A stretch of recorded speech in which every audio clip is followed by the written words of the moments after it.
welcome everybody to Week 6 of the Worcester Premier League. Hey folks, how's it going? Steven, Marty, Martinez here. Thank you all so very much for being here on this cold and chilly Worcester Monday evening. My goodness, folks, the weather, oh my gosh, it's looking like winter just about already, even though it's just about the beginning of fall here. My goodness. But man, oh man, we have a lot of darting action ready for you guys tonight. We are nearing the end of our season here. We have 2 regular season weeks remaining, including tonight. So everything is to play for our bottom 4 players. And speaking of players, you can probably hear them laughing over there in the background. They're having a great time. Obviously, tense scenes here at the WPL studio, but the bracket for tonight, Week 6, Justin Burke, Ron Sargent, Mike Carignan, Nick Soldo, Mark Rudge, Berto Santos, and Tom Curtin, and Joe Ricard. Now, I do have some unfortunate news here for everybody tuning in. Tom Curtin is currently out. He is abroad in Budapest competing internationally, so he will not be here tonight. And Nick Soldo will not be able to make it to the WPL studio for his match against Mike Carignan due to injury. So Mike and Joe will get buys into the second round, meaning that our schedule of play here is a little wonky tonight. Our first game is going to be Mark Rudge and Berto Santos, and our second game will be Justin Burke and Ron Sargent.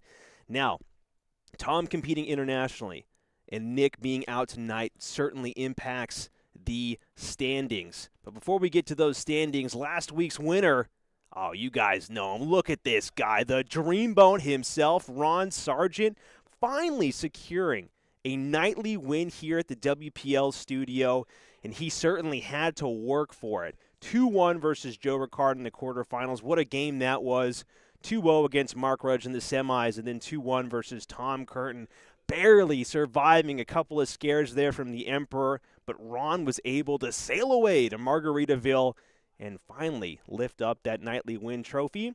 It's not quite as spectacular as the belt, but man, it certainly feels good to hoist, and this guy is going to be reluctant to give it up to somebody else tonight. He certainly wants to retain that nightly win championship, or I guess championship points? I don't know. He just doesn't want to give it up, folks. He's the Dreamboat, wants to keep everything on that boat of his and just keep it going. So if we jump over to the standings here, Tom Curtin, who is currently away, is sitting atop the heap with 16 points, 2 night wins, 10 match wins, and 21 180s. My goodness. Ron Sargent, the guy who took last week, sitting right behind, just 1 point behind, 15 points, 1 night win, 8 matches won, and 3 180s. So quite a big gap there. Goes to show that you don't have to be scoring the crazy big 180s, filling it up all the time. You just got to be consistent. Be right there at the top. And the man chasing those 2 guys, Joe Ricard, 12 points, 2 nights won, 7 matches won, and 8 180s. So Joe actually guaranteed 2 points tonight with the first round bye since Tom is not here. So he's actually realistically sitting at 14 points. So if he gets past the second round, potentially getting into the finals, he could really bump up his points and jump over both Ron Sargent and Tom Curtin. We'll have to see how this night develops. Obviously, Ron's not going to make it easy for him. Justin Burke has to try and stop the Dreamboat if he wants to push ahead and secure himself some more points here. We're sitting up there at 6 points. No nights won there. So Justin Burke, really critical game against Ron Sargent coming up. Mike Carignan, Mark Rudge, Nick Soldo, again, not here tonight. But Mike, Mark, and Berto probably stand the biggest to gain here. Obviously, Mark and Berto will be facing off in the opening round just a couple of minutes here. So whoever wins that game is going to be, well, if Rudge wins, he's going to be at 6 points. So he just might be safe depending on what happens next week. Berto, it's kind of a must-win game here for Berto if he wants to have any hope of having a stress-free Week 7, because he might be at risk. Nick's certainly at risk here, not being able to secure any points tonight. But go back to the bracket here again. Our order of play is going to be Mark Rudge, Berto Santos, and hopping over to the other side of the bracket for Justin Burke, Ron Sargent, and getting over to the board view. My goodness, look at these guys getting warmed up, all ready to go. feeling fantastic, looking fantastic, but are their darts going to be fantastic? That's going to be the question tonight. But before we get to that, guys, I already mentioned that it's pretty cold outside. Obviously don't want to be walking around the winter without any clothes on at all. So, hey, go buy some clothes. Support the WPL. U.S. Sports and Apparel's got you covered. We've got some fantastic merchandise, hats, T-shirts, hoodies. The all-important hoodies in all sorts of sizes, colors are available if you scan that QR code. Guys, go check it out. A lot of WPL guys here rocking some jerseys that we might have for sale soon, question mark. Working on that in the background, but in the meantime, again, we have some pretty cool merchandise available for you guys to rock this coming winter. Maybe some Christmas gifts ahead of the holiday shopping. Get that done early. All right, I'll stop selling out for the merchandise. Go back to the board view. I can already hear all the groaning from everybody in the background. But put a poll out there in the chat. Who do you guys think is going to take game one? Berto, Santos, Mark, Rudge? Leave it up for these guys to determine who's going to be on top. Let me give them the go-ahead here.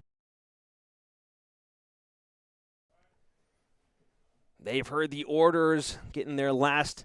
Ooh, that's a great third dart there. Rudge probably should have left that one in there and see if Berto was paying attention at all.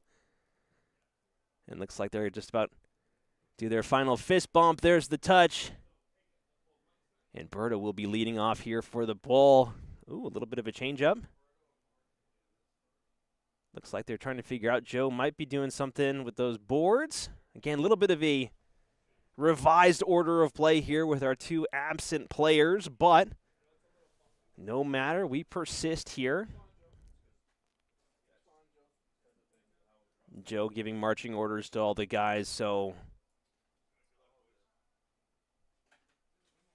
just filling for time here, guys. Just buying some time. Go check out that poll. Vote for who you guys think is going to take this game. Looks like some laughing going on there, so we're finally underway, and Berto, well off on that opening dart here. So tough one there. Rudge, a little bit of a smile. Certainly a lot closer to the center of the board. So Rudge will be leading off here in our opening game. Both Berto and Rudge in desperate need of points. Rudge sitting ahead with 4 points. Berto has not found any luck for the past couple of weeks in that opening round. So not even so much for points, really for pride here in week 6. Berto wants to get over the hedge past his good buddy Mark Rudge here and find himself into the second round for the first time in some time, actually. I think since week 1 this season. Rudge obviously has been playing a little bit more of a game that we're used to seeing from him. His darts have been slightly elevated in the past couple of weeks. He's had some tough first-round draws, but scoring has been there. Struggle on some doubles these past couple of weeks. Berto doing a great job to grab that third dart in that segment. So solid opening starts here. Again, first game on stream, first game of the day for these guys, potentially.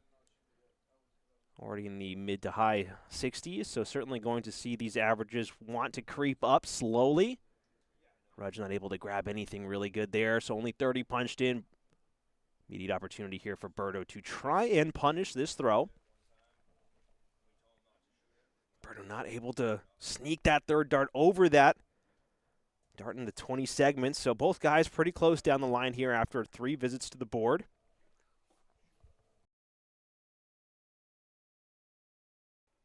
And Rudge only able to grab 60 there. So looks like we have a pretty tied poll here. Looks like Berto and Rudge, 50% of the vote. You guys have plenty of time to try and fill that poll up with your answers. Solid ton there from Berto. Really pushing ahead here. Rudge will have to at least grab one triple. There's that. Oh, wants to potentially fill it up. Big 180 there from Mark Rudge. Solid darts. Berto, first one to really put some pressure on Rudge, and Rudge comes firing back with the immediate pressure. Love to see it. And Rudge will have some time here working with this 101. Berto only able to find 41, so not at an out. Marooned on 166. 81 left here for Rudge. Not able to grab that triple, so just trying to set it up now. Only finding 49. Will leave himself 52. Berto, no way home from 166. And struggling to keep his darts straight here. Can't find any big triple there to try and make it a little bit more comfortable. So Rudge, big opportunity here. 52 doesn't want to muck around on this first dart. Wants to just find the big segment. Finds the big 12. Needs to bring it down here. And finds the big double 20. Rudge off to a great start. Low 70s opening leg here for Rudge, and Berto already feeling the heat. Again, Berto needs these points. He needs them if he wants to try and stave off relegation. Now, winning here is not a guarantee for Berto, but it opens up the possibility that he can squeak away from relegation in the final week. Rudge already sitting at 4 points, doing very well to grab that third dart there. Already sitting at 4 points, is clear of the relegation line, but he's currently at risk of being passed this week by, I think, Carignan and Berto if he wins this game. So really, both guys looking for a victory here. And Rudge looking for continued success on these segments here, finding triple 20. Obviously didn't like the look of the way that dart went in there. So that's why he went downstairs, but doing very well to push ahead so far. And Berto continuing to struggle to group these darts a little bit low. His darts tend to go just a bit high. Only finding 30 there, so unlucky. And Rudge continuing to try and just keep that motion smooth, try and find these darts clustered in the right spot. Not able to find a good follow off of that 30 from Berto. And so Berto trying to keep it steady, trying to keep it going here. Might need a couple more throws to get this arm in gear because it just doesn't seem to be cooperating. So back to you, Mark Rudge. What can you do? It's a great guide. It needs to bring it down. Can't grab the big ton. We'll walk away with that visit with a steady 60. And Berto already at risk here of falling behind if he doesn't find at least one triple. Won't go. So the leg is starting to slip away from Berto unless he can really conjure up something special here in these coming visits. Rudge can more or less just do, well, just find 60s every single time and really not be bothered too badly unless Berto can start putting some serious pressure on him. And see, this is what I'm talking about. By these darts are just going a little high. I'm not even sure he grabbed a triple there. He does. Top wire, just sneaking that thing just underneath that top wire. But here comes Rudge immediately with the answer. We saw this last leg where Berto was able to find a big triple visit. And Rudge comes right back with an answer of his own. Doing some mental math here. Finds 84. So first down to an out, leaving himself 93. Berto, no out, sitting at 174. Can't grab that 19 switch, so we'll go back upstairs, and he does very well to find that third dart. Good visit there from Berto to salvage what was going to be a messy round. Now Mark Rudge sitting at 93, taking a little bit of time here. Triple 19 is the recommended way to go here because that will leave him 36. Let's see what he decides to shoot out first. Can't find that trip 19, so leaving himself 86. So trip 18 might stay there and goes to the 20s instead. So doing well to drop his score down, but now the door is open for Berto. Only finding 15, so leaving himself 87 now. Trip 17, potentially to himself something good. Can't quite grab it. Unlucky second dart just above the wire there. Leaving himself 70. Can't grab that 18, trip 18 that he was looking for. So 52 left for Berto Santos, 48 left for Mark Rudge, who did not take very long to get out in the opening leg here. So how many darts is Rudge going to need? 2 darts at it. And both darts going ever so slightly wide there. So tough for Rudge. It looks like that second dart was such a good guide. 2 darts at tops now for Berto, and he nails it, pins it with that second dart. So solid defensive throw for both guys. No breaks so far, so Mark Rudge, again, if these holds continue to go the distance, Rudge will be taking this set. Berto needs to find a break here. This opening leg, if he wants to try and put any serious pressure, he will be throwing for next set. And I'm not sure what Berto is trying to do here. Maybe it might have been just that wide of a miss on that opening dart that it was close to the trip 18. Tried to bring it over, but not a great way to start the leg. My goodness. And Rudge continuing to hammer this 20 segment. Solid visit there, firing in a ton. Ending the poll right here. So looks like 50-50 for both Berto and Rudge. Chad is not sure how this is going to go, but Berto doing well to keep that arm in motion, keep that motion smooth, and finding a 60 there. But Rudge, look at this. That first dart, so elegant. Wade finds its way into the middle of that segment, but not able to keep that performance up for the second and third dart, only finding 84. But Berto all the way back on 402 after 2 visits to the board. 86 found for Rudge. Needs to pick up the pace and in a hurry here if he wants any hope of trying to keep this potential break alive. And looks like it's just not going to happen if Rudge can keep finding consistent darts. Again, Rudge near 70 average here. Very impressive from Rudge so far today. Doing very well to grab that third dart. Great correction. What's up, Aaron? Aaron in the chat saying LFG. This is a family-friendly show, so can't say that on the broadcast, but love the enthusiasm. Glad that you're here watching, dude. Appreciate you. And again, Berto just not able to find anything really worthwhile. Rudge not even pressure. Doesn't have to worry about being stuck on 159. He can just get rid of the 59.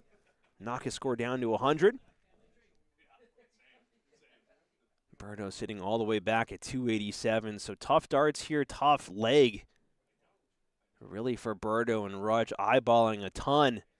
How many darts is he going to need to try and mop this up? We'll see. Oof, tough first one there going downstairs. Can't find that correction here, so only 22 scored. Finds the big trip 18. There we go.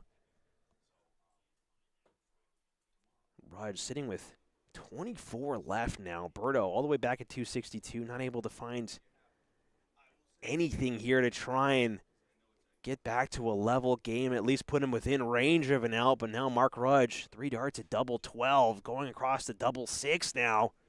This can get scary. This can get awkward. And it looks like very smartly here, Rudge goes for the bust. Instead of, messing about with that double 3 basement business, he decides to just restart, let Berto get a little bit closer.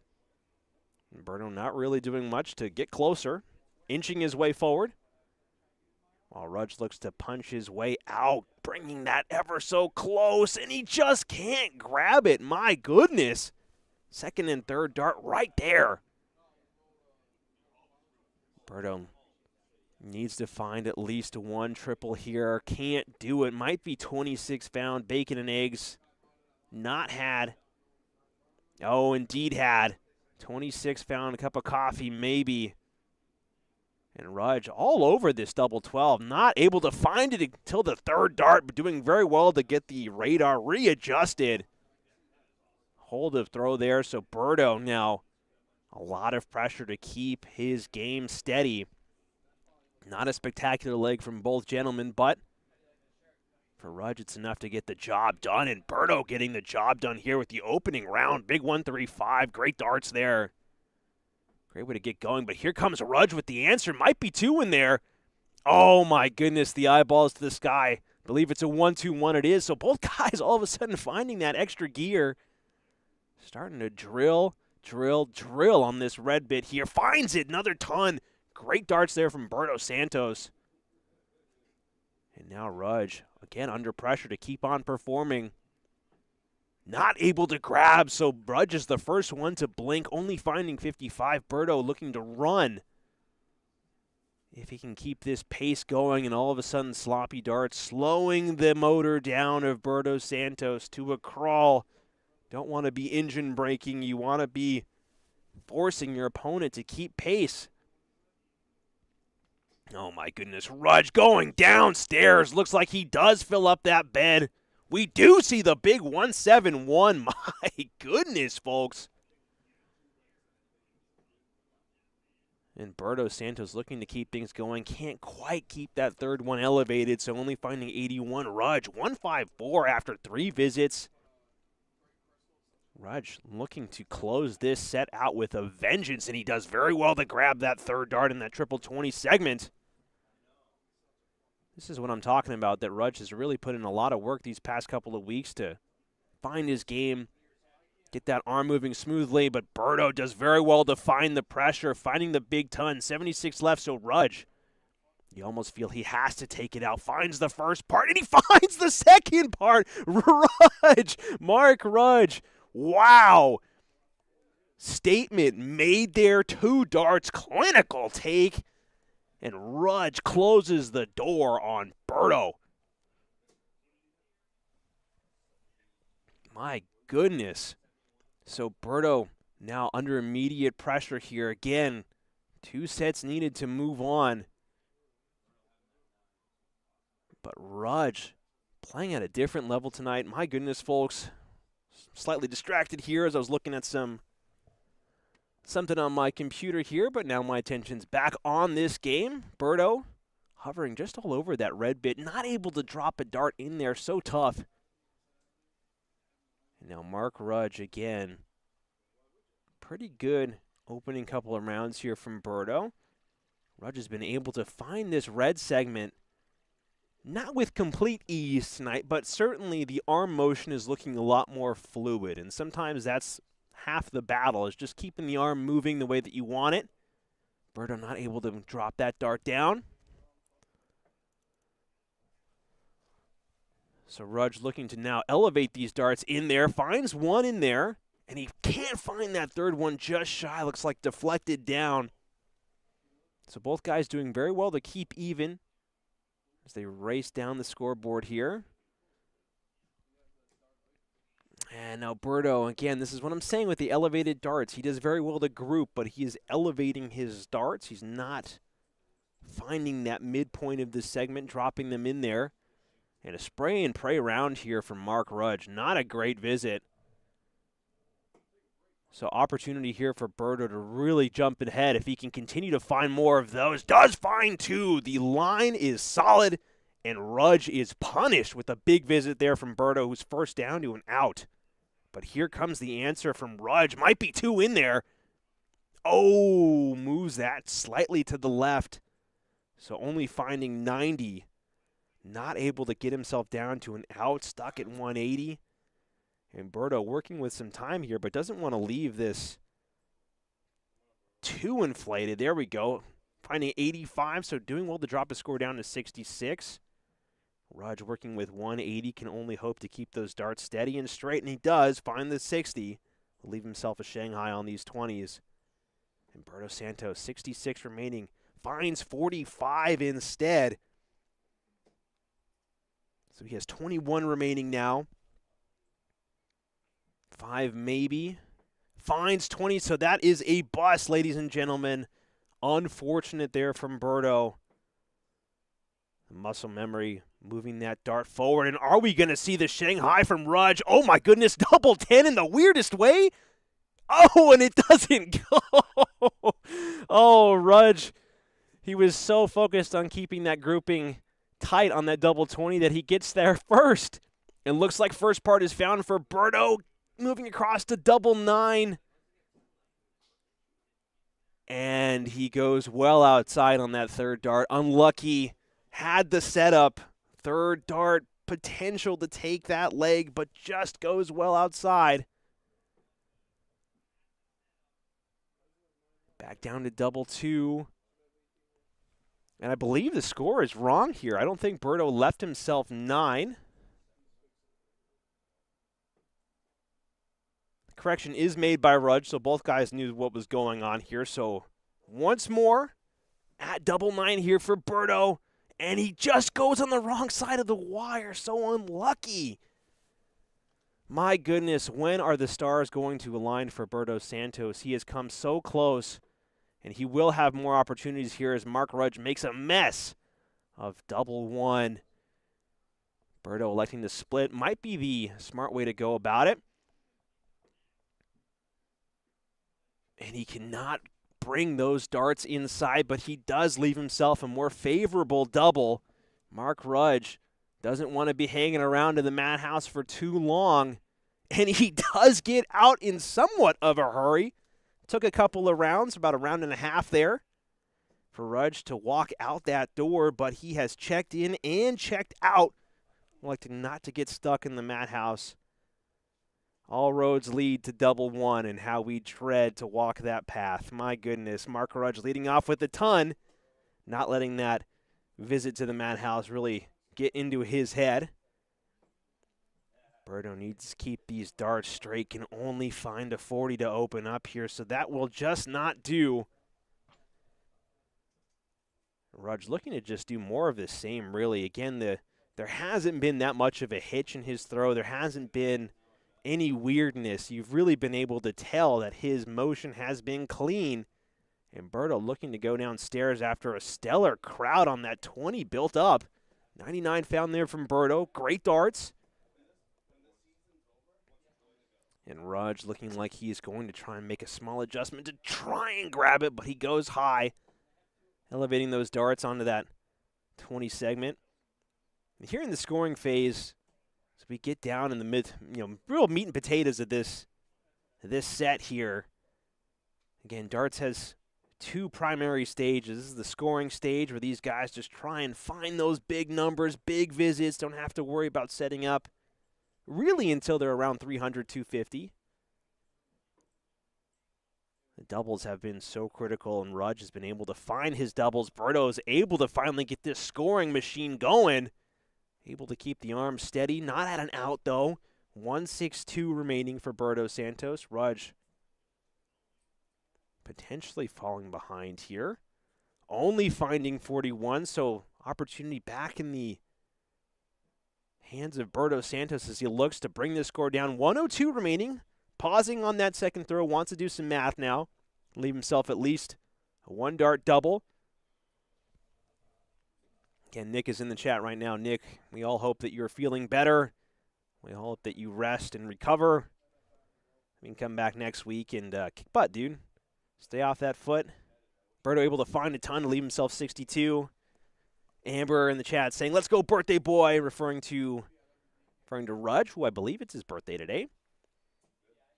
I didn't get this guy a balloon, so I feel kind of bad about that right now. Feels bad, man. And Rudge looking to find more of the same there. Might go downstairs. Looks like he is. Only able to find 87. Amber correcting me, saying that his birthday was yesterday, so that makes me feel even worse. 62. And Berto finding 45. Math not adding up, leaving himself 17, so he will have to hit a 1 if he wants to leave himself double 8 here.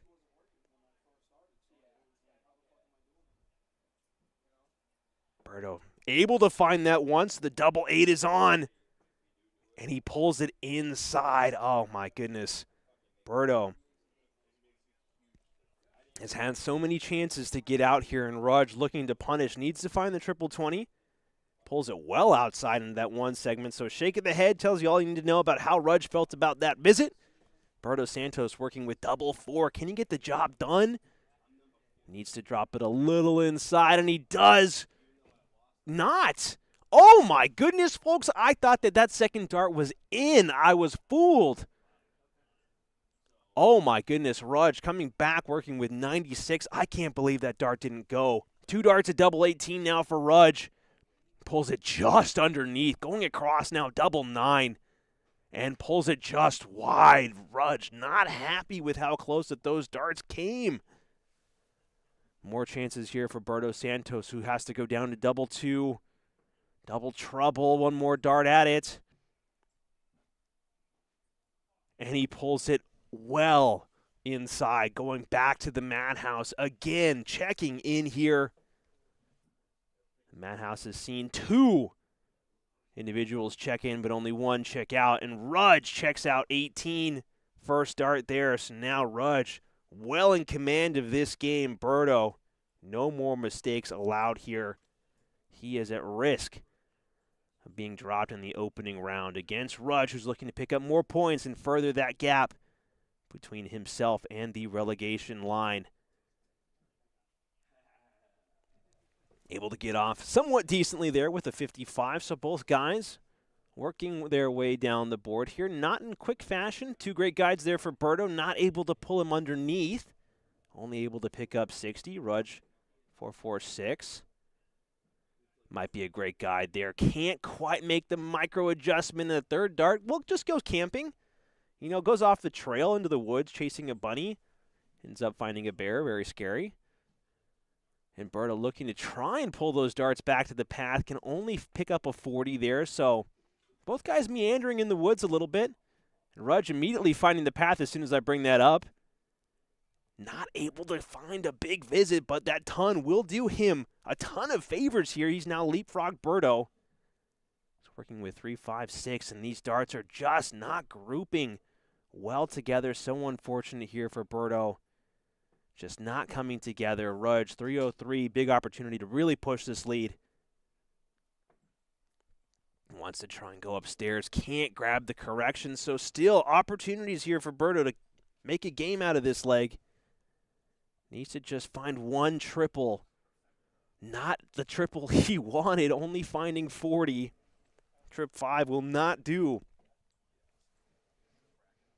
But Rudge really, all right, might be. See, if we were playing football right now, this would be the moment for timeout. Call a timeout. Let the team relax. Let the team reset. Because there's been opportunities from both guys to pick up big points in their rounds, and they have been floundering here. Both guys need to take a little bit of a breather, break, reset the arm, keep 3 darts in the same segment. There's that correction there from Rudge, so great visit there. Sometimes it doesn't have to be a ton plus visit. It just has to be 3 straight darts into a segment. And the reward for your mental game is huge if you can just prove to yourself that you can keep these darts straight. So Rudge, 177 now. Breath of fresh air, finds that big triple, goes downstairs to find the 99. Great round there, leaving himself 78, and Berto well behind at 185. Needs a triple, can't grab it. So he will leave himself 125. Rudge, 78 remaining now. Can he get it done here and now? 74 going to trip 14. Only finds the single, so he will leave himself 40. Berto with what seems to be a monumental 125. Finds the first part, and he can't grab the single bull. 62 found, leaves him 63. And he finds 19 there, leaving himself 44. So Rudge, 3 darts, knows that this is a big visit here. Needs to collect himself, keep himself cool and calm. 3 darts at double 20. Goes down to 3 for the correction. Finds it, so 1 dart at double 16 for the game. And the opportunity for Berto to start the comeback begins now. Needs not that. So 44 minus 15. 29 remaining now. Might choose to stay there on the 5 for double 12. Berto needs to get it done here. Can't afford a mistake.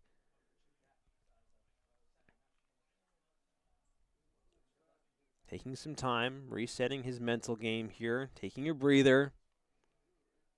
Finds 9, so double 10. And he takes it! Berto Santos staves off. Potential defeat there at the hands of Mark Rudge. Pushes it to another leg. Berto digging deep and finding the strength to stay alive here. Great darts there from Berto. And so we begin again. Rudge looking to open up with something big. Can only find 60, but the 3 straight darts is sometimes all you need. Berto just on the wrong side of that wire. I'm trying to make this correction. Looks like he does drill that triple 20 segment, so off to a little bit of a better start here than his compatriot Mark Rudge. And Rudge looking to try and copy Berto and find his way into that triple 20 segment, but can't get it done. Not able to find anything really there, dropping his score down to 398. And Berto looks like a new man here. All of a sudden, these triple 20s are starting to flow easy, just like water, and a ton 40 fired in there from Berto Santos. My goodness. Berto turning on the spigot and letting the points flow. Rudge not able to find anything really to follow. 59's good, but when your opponent's starting to really make a home for themselves on the really critical triple segments of this board. Oh, Caster Curse, 26 found. I think Jeremy Clarkson said it's not speed that kills you, it's suddenly stopping. That will get you every time, and Berto doesn't want to put the brakes on too hard here with the 26. Rudge catching up with the 99, all of a sudden back in front. But here comes Berto with the speed. Are we going to see the 180? No! So close there from Berto, but we do see the big 140. Great round, drops the score down to an out, but all of a sudden, both guys. Second dart not in there, but doing very well to find the ton. Leave himself 140, so 117 now for Berto. First dart, a little bit of a flyer. Can't find the second dart. 20 scored, will leave himself 97. Wants trip 19 now. Can't grab it off by a millimeter, so opportunity here for Rudge to end the game again. Potential way out. Potential opening night victory here for Rudge. Can't get it done here. Wants a ton to leave himself double 20, but only able to find 41. So Berto, more chances. 18 found, leaves himself 60.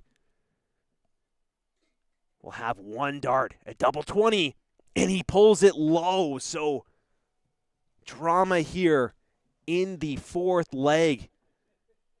Mark Rudge, 99 remaining, 80 remaining. Does he go double-double? Oh, my goodness, are we going to see it? Yes, we do see double-double. Oh, so unlucky there from Berto. But Mark Rudge with a showstopper out. 99, 19, double 20. Sometimes, ladies and gentlemen, the best way to get it done is to have it look damn good. My goodness. Well, ladies and gentlemen, it's not very often that you see double outs here in any game, but at the WPL studio, why not have it at least once a week? Well, tough dart there from Berto, but congratulations, Rudge, for finding critical 2 points and pushing himself a little bit further away from the relegation line. We'll have to see who is going to be chasing him in the standings here in just a couple of minutes. Come back from break. Thank you all very much, and we'll see you in just a few minutes.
Since 2014, U.S. Sports and Apparel has been helping teams, companies, and organizations look their best. From embroidered polos to customized uniforms and fan gear, they have the expertise and the people to do it all. Their catalog includes spiritwear, athletic equipment, and promotional items. From mugs and golf balls to jackets and hoodies, everything is branded to your specifications. For gear that works as hard as you do, trust in U.S. Sports and Apparel to get the job done right. Looking for your next night out in Worcester? Tee Up Tap Room is the place to be. With 5 golf simulator bays, more than 20 dartboards, a full bar and kitchen, and leagues for both golf and darts running year-round, Tee Up is the go-to spot for competition and community. Swing by Tee Up Tap Room at 70 James Street in Worcester and see why it's the city's home for golf, darts, and good times. Balboni Darts is the name in darts for Central Massachusetts and beyond. From dart sets and boards to accessories and apparel, they're the one-stop shop for any player looking to stock up or upgrade. Whether you're stepping up to the line for the first time or competing for trophies and checks, Balboni Darts is the store that the champion selects. Looking for a way to support the Worcester Premier League directly? Check out our coffee page. Every dollar donated goes right back into the league, helping us cover operations and build a bigger prize pool for the players. Your support makes it possible for us to keep the WPL growing season after season. Once again, your donation helps us keep the competition thriving and the darts flying. Visit our page at coffee.com/WPLdarts to make a contribution today.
Ladies and gentlemen, we are back here, WPL Studio, Week 6. Party Marty on the cam. Hey, folks, hope you're all doing well. Man, oh man, what a crazy opening game that we had there between Rudge and Berto Santos. Rudge getting it done with the big double-double there in that final leg. Showstopper way to go out. But now the vibes are getting pretty high as we have two of, well, they're all spectacular, but we have two of some of the best guys when it comes to vibes here at the WPL studio. Oh, my goodness. You know them. Justin Burke, his opponent, Sargent. These guys are going to be taking battle against each other here in just about a minute or two. So you go to the bracket. you're just tuning in live, where have you been? We've missed you, but we're so happy that you're here. You missed a spectacular game against Mark Rudge against Berto Santos there. Rudge taking out Berto, finding a very, very important 2 points in his Season 3 campaign, pushing his total points, I believe, to 6. So getting further away from that relegation line. Berto still stuck at 2 points. Nick and Tom, unfortunately, are not here today here for this week, so they will not be getting any points. Mike Carignan will be facing off against Mark Rudge in the right side semifinals. But now, Justin Burke, Ron Sargent, who is going to be the one to face Joe Ricard, who gets a bye due to Tom's absence? We will find out. These guys, hey, don't ruin those. Don't get rid of those before the game, Justin. My goodness. Let me give these guys the go-ahead here. So the order has been given. The command has been given to the guys. We'll see if they're going to have any more warm-up throws. Looks like fist bumps are there. I know that Ron's rocking a rather rare and rather sharp jersey tonight. This very exclusive jersey. Looks fantastic. Manufactured by Nick Soldo, U.S. Sports and Apparel. Designed by Nick Soldo, excuse me. Ron able to find single bull there with the power of his WPL Season 3 commemorative jersey. My goodness. Oh, Justin Burke able to follow. Single bull of his own. So Burke now opportunity to steal. We'll see what he can do here with this second visit. Able to find another single bull. Justin, okay. Pushes the dreamboat. Some unexpected waves here for Ron to try and face. Not able to get it done, so Justin Burke will be leading off here in this second game of the night. Week 6, Season 3 of the Worcester Premier League. My goodness, folks, we're so happy that you're here. And this man is happy to be going first. Not happy with that first start, though. Wants to try and find the correction and fast. Only able to find 43. And again, folks, we will be looking to hopefully have some of these jerseys available for sale. So if you are interested in buying a jersey, we'll make some noise in the chat. Let us know if you see, I guess, any of the WPL players or staff out and about in the wild. Nick is confirming some of these details in the chat. So again, they just look too good not to give to the public. We're so happy with the way that they come out. We're so happy the players love them. And Justin Burke will be loving that visit. Big 1-2-5 found from Justin Burke. Immediate pressure here for Ron Sargent, who has been playing so well. And again, he took last week, finally getting over the Tom Curtin wall that was really just kind of in his way for vast majority of this season. Again, seems like every single final was Ron and Tom in the final, if not Joe. But, Ron was not able to get it done until last week. Justin Burke not happy with that visit to the board. They're only finding 22, so a little bit of reprieve here for Ron Sargent, who needs to try and find something rather quickly because this is a rather pedestrian 43 average. Will be going up slightly here, but not the caliber of play that we're used to seeing from the Dreamboat himself. Justin Burke looking to take advantage of this slow start. Needs to find some big triples here to push the lead in front. Only able to find one there, but he will be leaving the round with 95. So just on the edge of 200 for Justin Burke, who's firing away with a solid 71 average to open things up. Ron not finding any triples. Long way to go here, but if you were a fortune teller. Oh, speaking of fortunes and telling of fortunes, I have the ability to go into the chat here and get a poll going for you guys. Another great visit there from Justin Burke, who walks away with 68 in that round. Solid stuff. What can Ron do to try and put some pressure back on Burke? Able to find the big ton there. Solid darts there from the Dreamboat. And Justin Burke working with 148 now. Not going to take it this time, but will do well to bring the score down. Would love to have at least a ton here. Not able to find him. That third dart, so critical. It goes wild. Unlucky there from Justin Burke.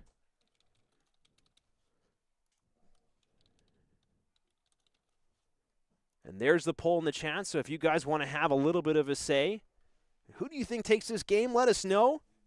We love interacting with you guys. We love to know what you guys think. Justin Burke working with 105 now. 86, I believe, 66 remaining. My math is correct, which it might not be. Looks like he finds 57, so we'll be dropping his score down to a rather nice 48. Ron Sargent working with 136. This is a very friendly out. First part is found. Needs another. Not able to grab that second dart. So close. Wanted another one there to leave double 8. We'll do very nicely, though, to leave 40. So pressure on Justin Burke. He's worked so hard to get here. Opportunity for the opening leg, statement leg, if he can find this combo. Finds the first part. And the second part is found. Big clinical 1-2 out there from Justin Burke. Not messing about on the 48.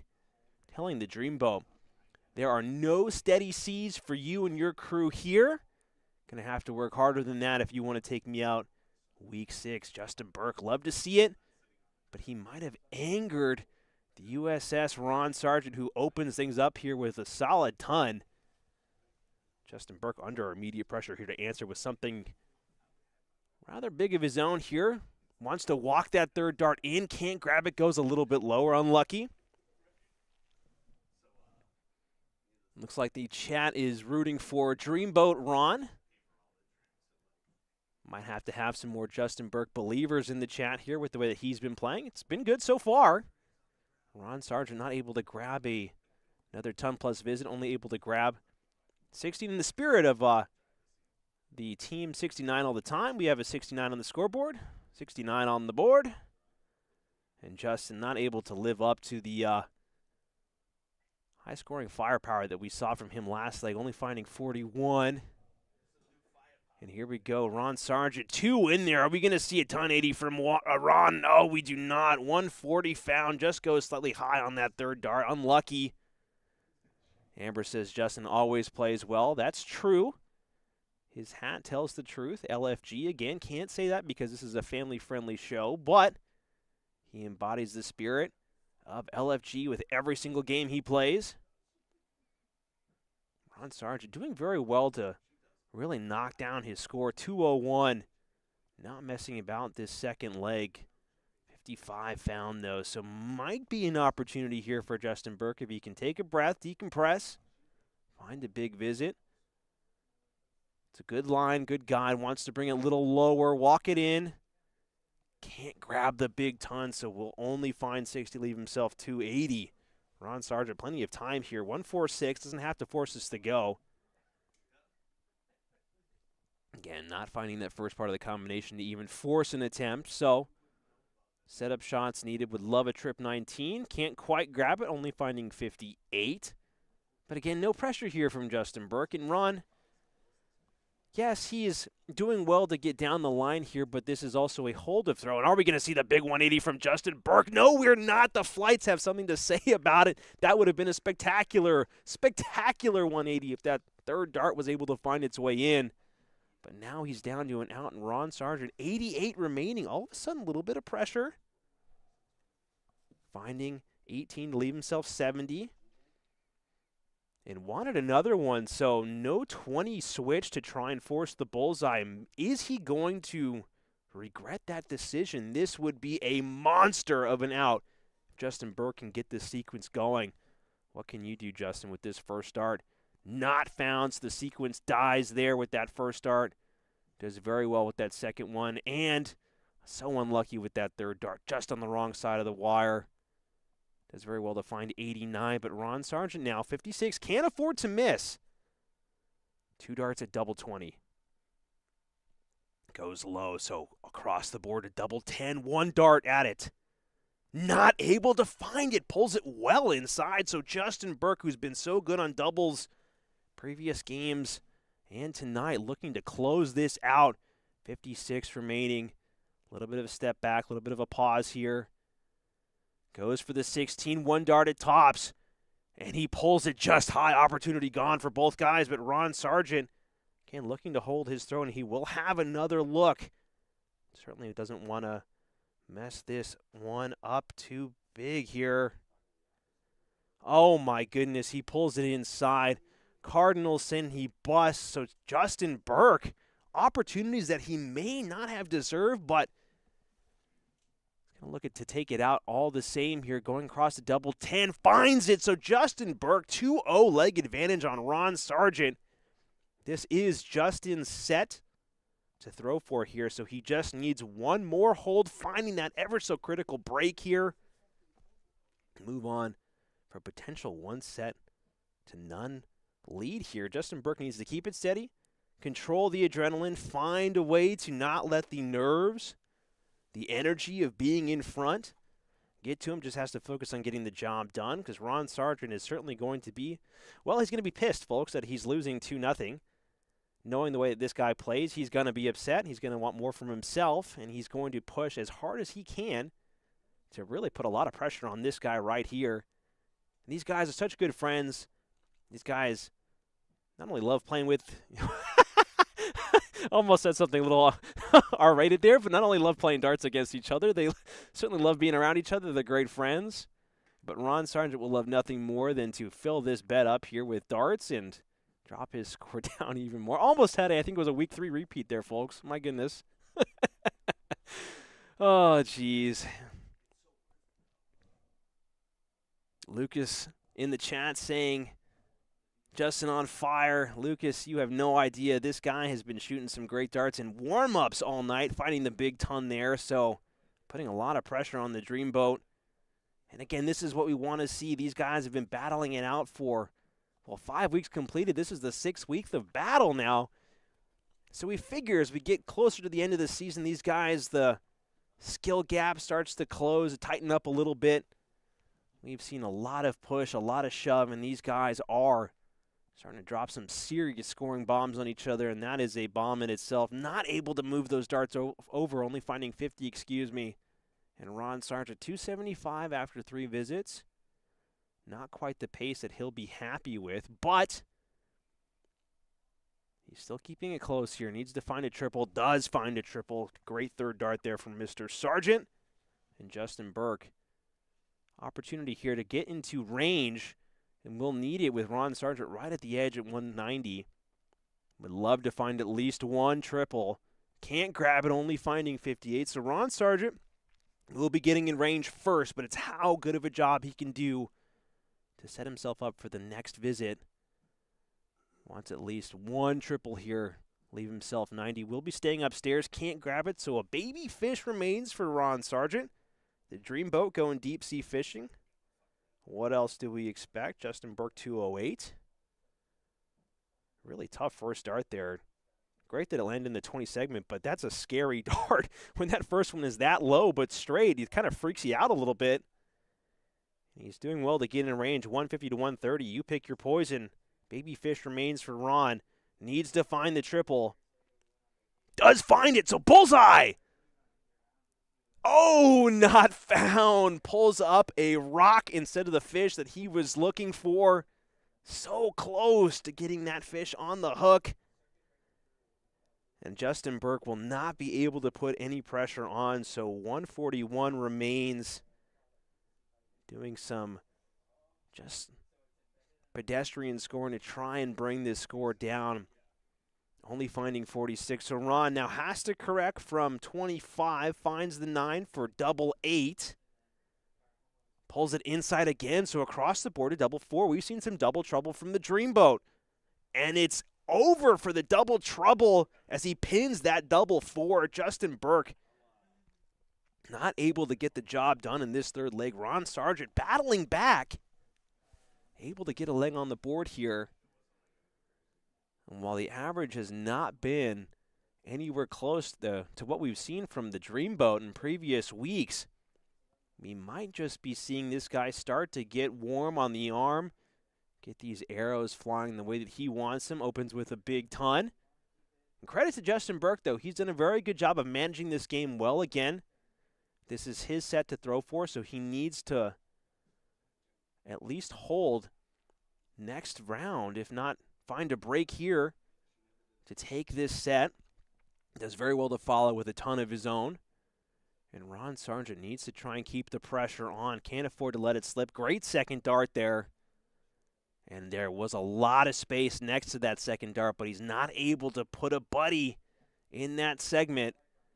So Justin Burke, immediate pressure on, but first dart's going to be a great line and a great guide, and does very well to follow. So both guys neck and neck down the line. Ton is the sequence here. Ron Sargent wants to drop this dart ever so slightly. Looks like he leaves it high and hanging at 60.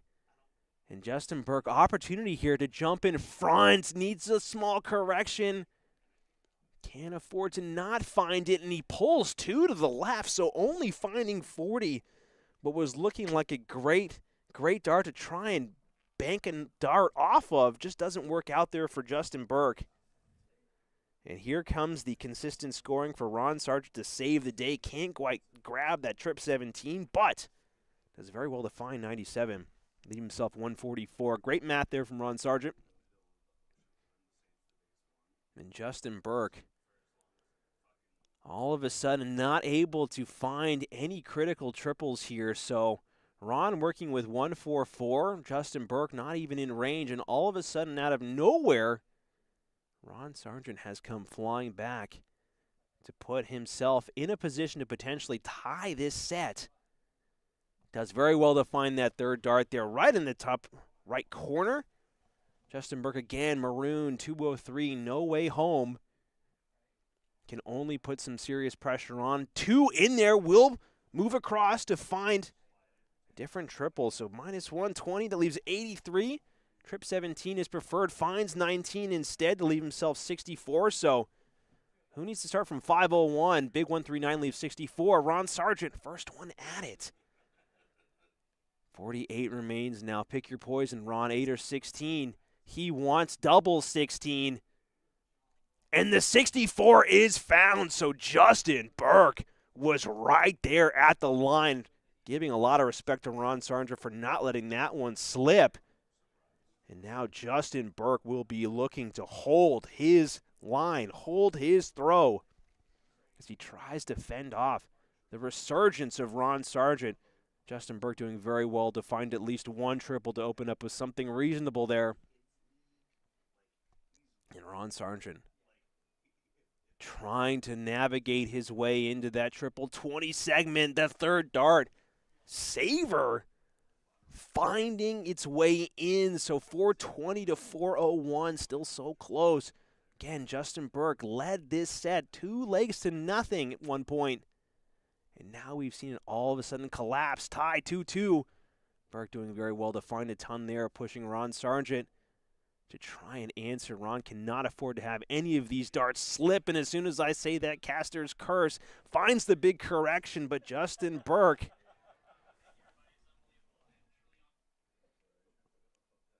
Justin Burke, 320 remaining now. Ron Sargent not far behind, 323. Justin so close, doing very well to find the adjustment, and the third dart gets away from him. So, guys, this is crazy going down the line here.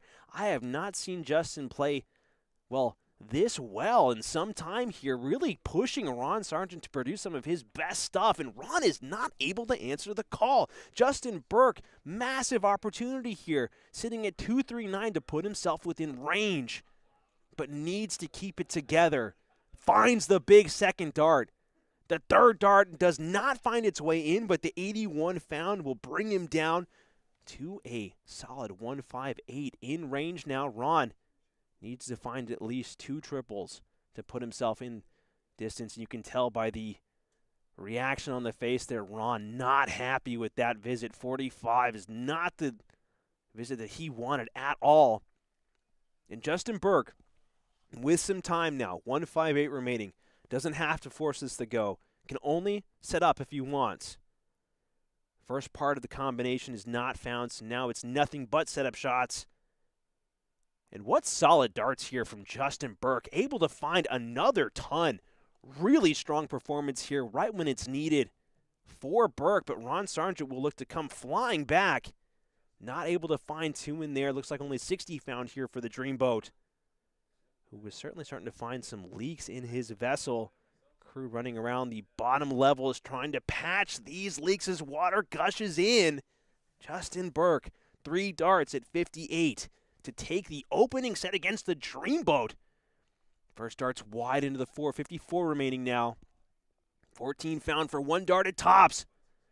And it's taken! Justin Burke walking away with the opening set, going up 2 legs to nothing, allowing Ron to come back and then crushing the man's hopes and dreams, finding the tiebreaker leg when he needed it. But Ron, if you push him, he will come back meaner, he will come back stronger, and he will start to score with a serious vengeance. And we are starting to see that now as he opens with a big 140. My goodness, Justin Burke is only going to have to work harder to produce even better darts.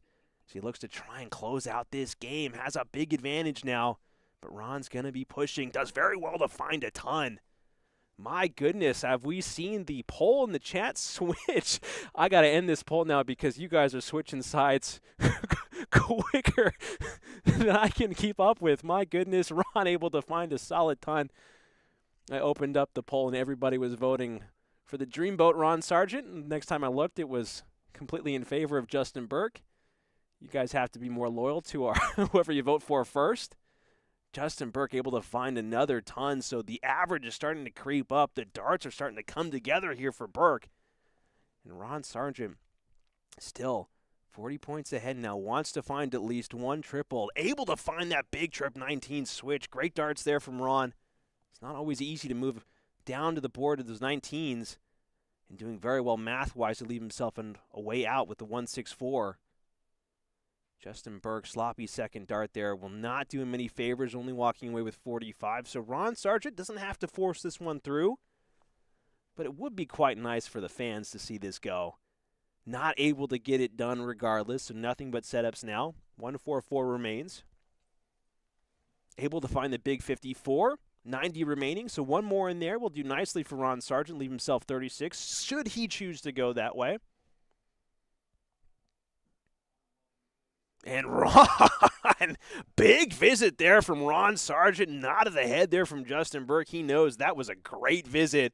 Solid darts there from the Dreamboat. And Justin Burke now well behind, but will not be deflated as he looks to just try and get himself within distance. Ron Sargent, 3 darts at double 18. Is he even going to leave this door open, excuse me? He will want to shut this as hard as he can, but moving further away from his target, not able to find it, so the radar will have some more time to calibrate. Justin Burke still not in and out, so needs a serious visit here to put some pressure on. And unfortunately, first start's not going to make it be easy, but Justin Burke finding the big visit that he needed. 2 triples. Solid darts there from Justin Burke. Pressure on this double 9 remaining from Ron Sargent. So, 117 found there from Justin Burke. 116 found from Justin Burke. Leave himself 80. Now Ron Sargent must go. Can't afford to miss, and he does not. Ron Sargent finding the double 9 first dart. And this was a great leg from both guys. Justin right on his heels, looking to try and steal that out from under Ron if he let him, but Ron said, no, thank you. I'm not interested in what you're selling. I would like to close my door and move on to the next leg, and he has.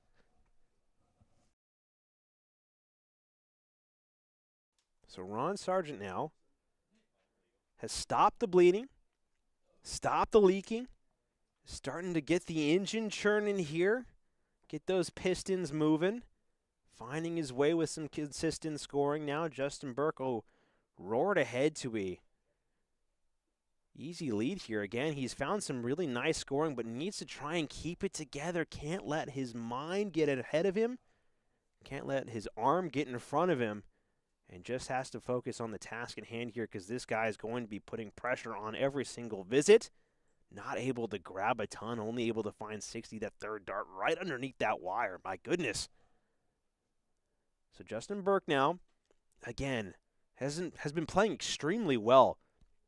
Certainly to a higher standard than we've seen the previous weeks. The doubling out has been a major factor in that. He has not really waited around on his doubles if he can get down there. When he left himself 80 in that previous leg, I was wondering if Ron was going to let him have a look at it. Would that really be a challenge for Justin Burke? Ron Sargent not doing well to widen the gap here, so certainly within range to try and jump ahead. That second dart's going to be key. Third dart's in there right in the top left corner, so a big 1-3-3 found from Justin Burke. Great darts, leave himself 220. Ron Sargent under pressure now. 300 remains, 260 remains now after those first two, and able to find the big ton, so 220 to 200. Both these guys just pushing each other back and forth. I love it. And Justin Burke not able to find the 20. And that first dart in that one segment is going to cause a lot of problems here as he tries to get in range. Cannot afford to miss this third dart. Needs to put himself within range and cannot do it. Only able to find 40 and only able to leave himself 180. So still no out for Justin Burke. Ron Sargent, 200 remains. Ron Sargent looking to try and find the big ton. Can't get it done. So will leave himself 140. Still a rather tricky out, 140. And Justin Burke, if he can find at least a ton here, there's one part, 140 maybe, able to walk away with the ton. So pressure, we will see if Justin Burke can take out 80. Should Ron Sargent let him come back to visit. 140 remains now. Can the Dreamboat get it done? No, the first dart kills the sequence. Not able to make anything worthwhile happen with that second dart. And the third dart goes out for lunch. Ron showing us the exact direction of travel that third dart took. My goodness. And now Justin Burke, 80 left. Is he going to go tops? Oh, he tried to go for it. I knew he was going to do that. Oh, my goodness. Are we going to see it happen? No, he drops the third dart. Second dart was looking so good. We knew he was going to go for it. Oh, man, that would have been so cool to see two double takes in one night. But the script writers said no. 64 remains now for Ron Sargent. What does the script say here? Two darts. Finds 48 for double 8. Not able to get it done. So Ron with a reach of a third dart there.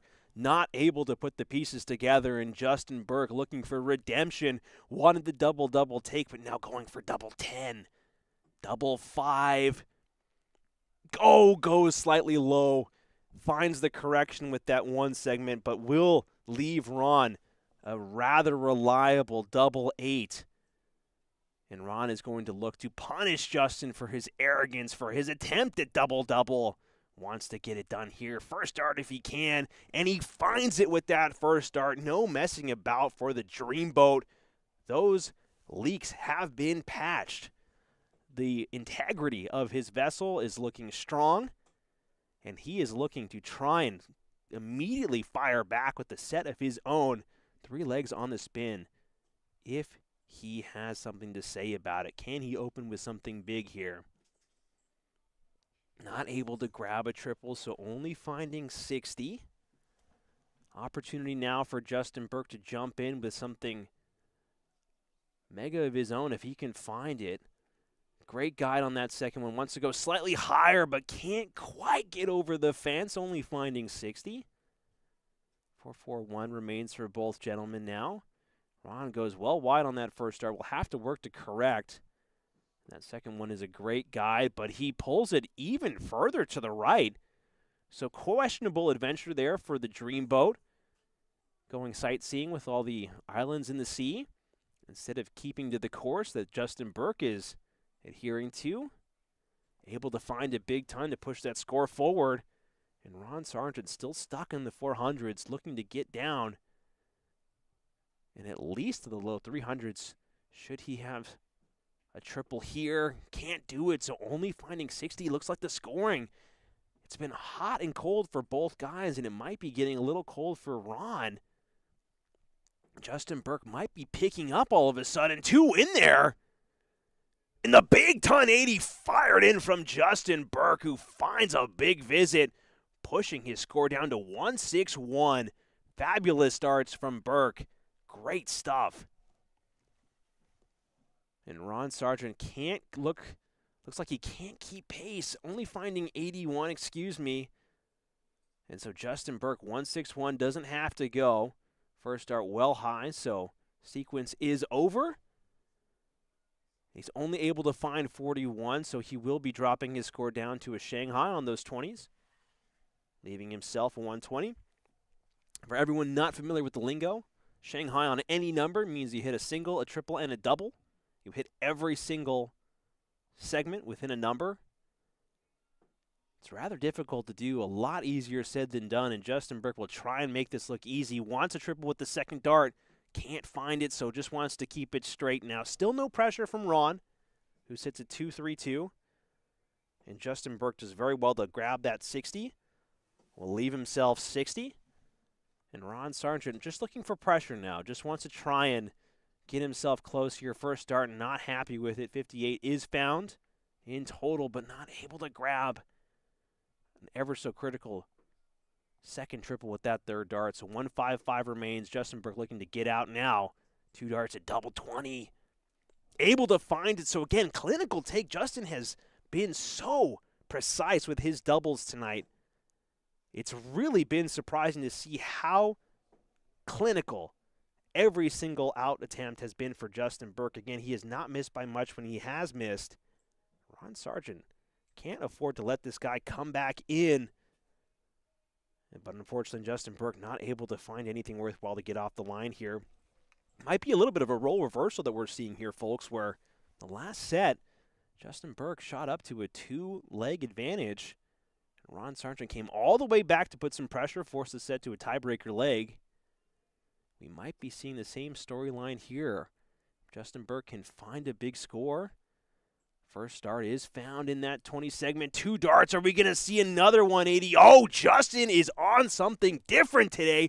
Blowing up the triple 20 segment. My goodness.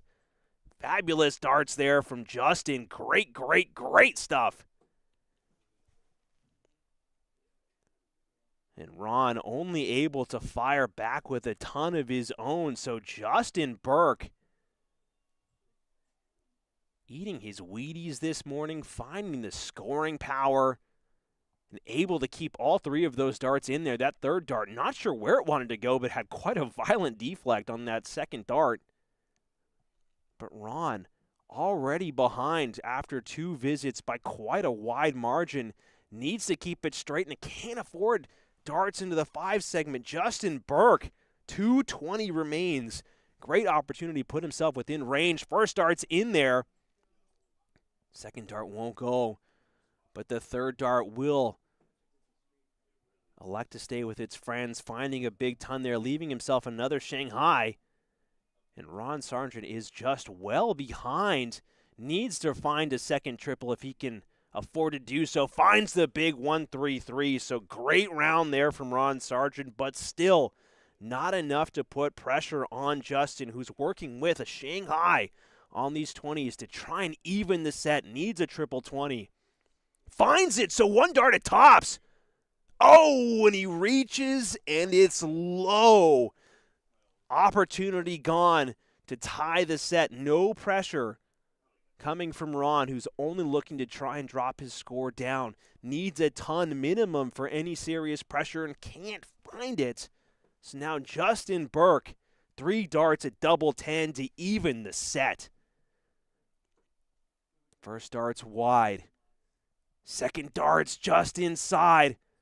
And the third dart's found. What would have been a rather frightening leave if that went inside for Justin Burke. Attacks it. No mercy on the double 5. And we have a tied set. Ladies and gentlemen, this is going to a tiebreaker leg where Ron Sargent is looking to hold off the threat of Justin Burke, who has been playing so well so far. Only finding 41. Ron is, well, he just might be disturbed by that opening visit. Justin Burke can find a big opening round. First dart just on the wrong side of the wire. Wants the correction, willing himself on, but he can't grab it, only finding 55. So hope remains here for Ron, who got away with one right there. First dart is a beauty. Second dart not able to follow, and the third dart looking to follow its friend. 140 is found there from the Dreamboat. who puts serious pressure on Justin Burke, now forcing him to follow with something big of his own.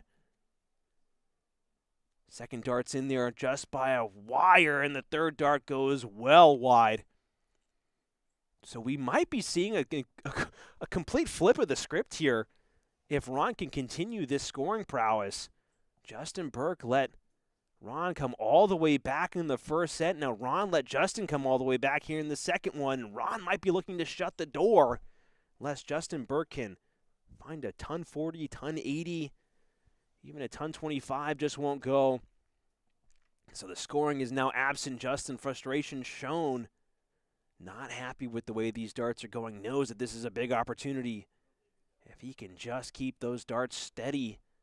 But Ron, almost machine-like as he navigates these rather turbulent waters here, finding a big 85. Great darts, leaving himself 135 after 4 visits. Justin Burke well behind now, not able to grab the triple. Frustrated, goes downstairs to grab that single 19, but look at the difference in where these guys are at. Justin Burke 280, Ron Sargent working with 135. Won't go here with that single 19 found. A little bit of mental math being performed here from the Dreamboat, who leaves himself 116, finds it.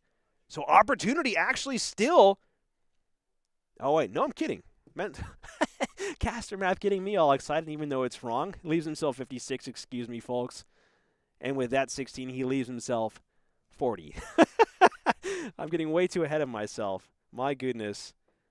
Justin Burke really needs a ton 25 here to try and put some pressure on. It looks like he's not going to get it done. Does very well to grab that triple, but I have a feeling Ron's not going to let this one go. First or second dart is my guess. First dart is a great guide. The second dart goes well high, actually, so third dart's so critical, and he pulls it high. So Ron Sargent looking to land man on the moon with those darts. Not able to get it done, but no pressure coming from Justin, who's back at 195 in the second dart. Just an absolute dagger right into the heart of Burke, who wanted to get himself closer, but will leave himself a long shot take. Ron, 3 more darts at it, goes down to double 10. Outside again by a just by a hair, can't find it. Oh my goodness, Ron Sargent making a mess of this leg. He worked so hard to get himself a massive lead, and now Justin Burke not able to put the pressure on. Still 2 more darts in hand, though. Second dart will not go. Third dart will not go either. Only finding 38. So Ron Sargent, 3 more darts now at double 10. Okay, Ron, he's starting to get a little close now. You want to get out if you can.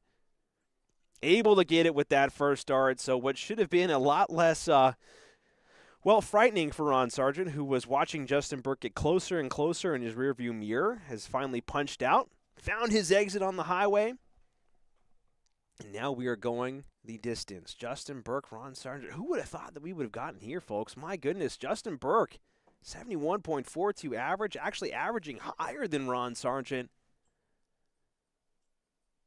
And these guys have they've disappeared from my screen here, so they might be taking a little bit of a break, maybe a bit of a water break. Guys, I can tell you as we wait for these guys to come back, in scene, Justin Burke saves everybody from a ad read there, so you can all thank him the next time you see him. Justin Burke will be throwing for his set here. He won the bull. He won the opening set. So solid ton fired in from Justin Burke. If he holds every single throw in this set, he will be walking away with a set victory. So Justin Burke, opportunity he has not had for a while, but Ron Sargent looking to fill it up. And looks like the 180 will not go, only finding the 140. But both guys firing away. The howitzers, the cannons are,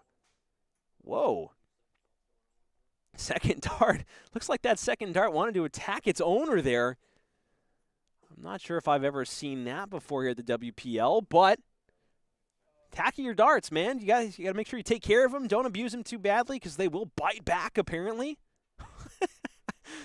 Oh, my goodness. Hope that Justin's okay. Hopefully he didn't get himself with the point there. Ron Sargent not able to find anything productive, really, only finding 45. So Justin, opportunity now to leapfrog him, jump in front. First dart's in there, second dart, don't bite. Does find the one, but it doesn't attack its owner, so we will take that. 81 fired in from Justin Burke is still a great round. Good pressure.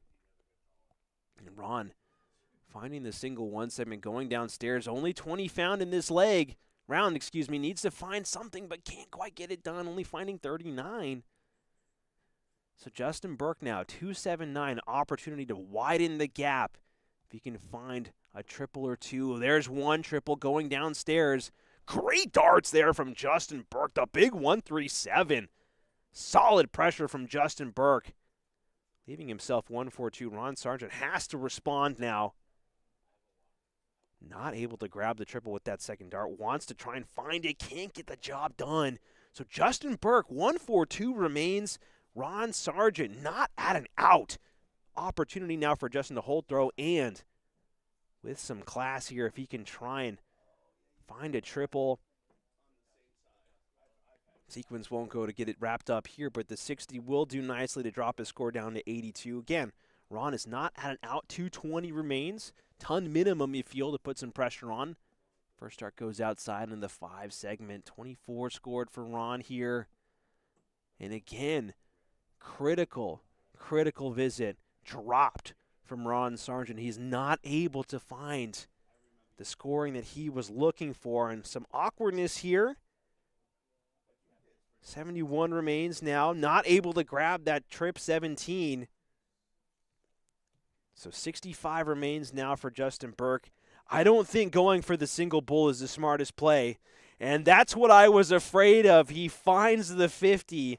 I was worried about that, but these guys are too good at finding the double bull, and so Justin Burke will leave himself 15.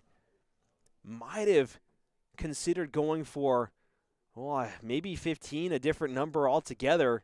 I just had a feeling that that was going to happen, and now with the 95 from Ron Sargent, Justin Burke can't afford to miss. Finds the 7 to leave himself double 4. He's been so good on doubles tonight. He continues to be spectacular on doubles. Justin Burke, clinical 2-dart take when he needed it most. Leads this deciding set here, 1 leg to nothing, holding throw. And Ron Sargent needs to follow back with a hold of his own. Second dart is a beauty. Third dart joins him. 140 found from Ron Sargent. Great opening round. And now Justin Burke, immediate pressure on the follow. First dart's great. Second dart might be in there. Third dart maybe? 180 maybe? Big 180 to follow from Justin Burke. Wow, these guys are firing on all cylinders here, folks. Ron Sargent might be rattled. The 180 might have shooken the cage of the Dreamboat just a little too hard here, only walking away with a 60. Justin Burke, 4 darts in. 5 darts in. Oh, the 6th dart fails him. 140 found from Justin Burke. My goodness. This man has been so good with the scoring so far tonight. And unfortunately, the 9-darter fails him. Ron Sargent just not happy with the way that those 2 first starts landed in the board. And again, no favors found with the third one. So Justin, big opportunity now with Ron all the way back at 242 to push himself within distance of finding this set. If he can leave at least 1 triple, he can't find it. So 59 found, will be in range. But Ron can't afford to give up now. Needs to focus. Needs to remind himself that 1 big 180, 1 big 140 here will leave himself something nice. Finds the big 180. Ron gets it done. These guys, my goodness, the vibes are high. The scoring is crazy. We have quite a game on our hands, ladies and gentlemen. Justin Burke, 62 remains.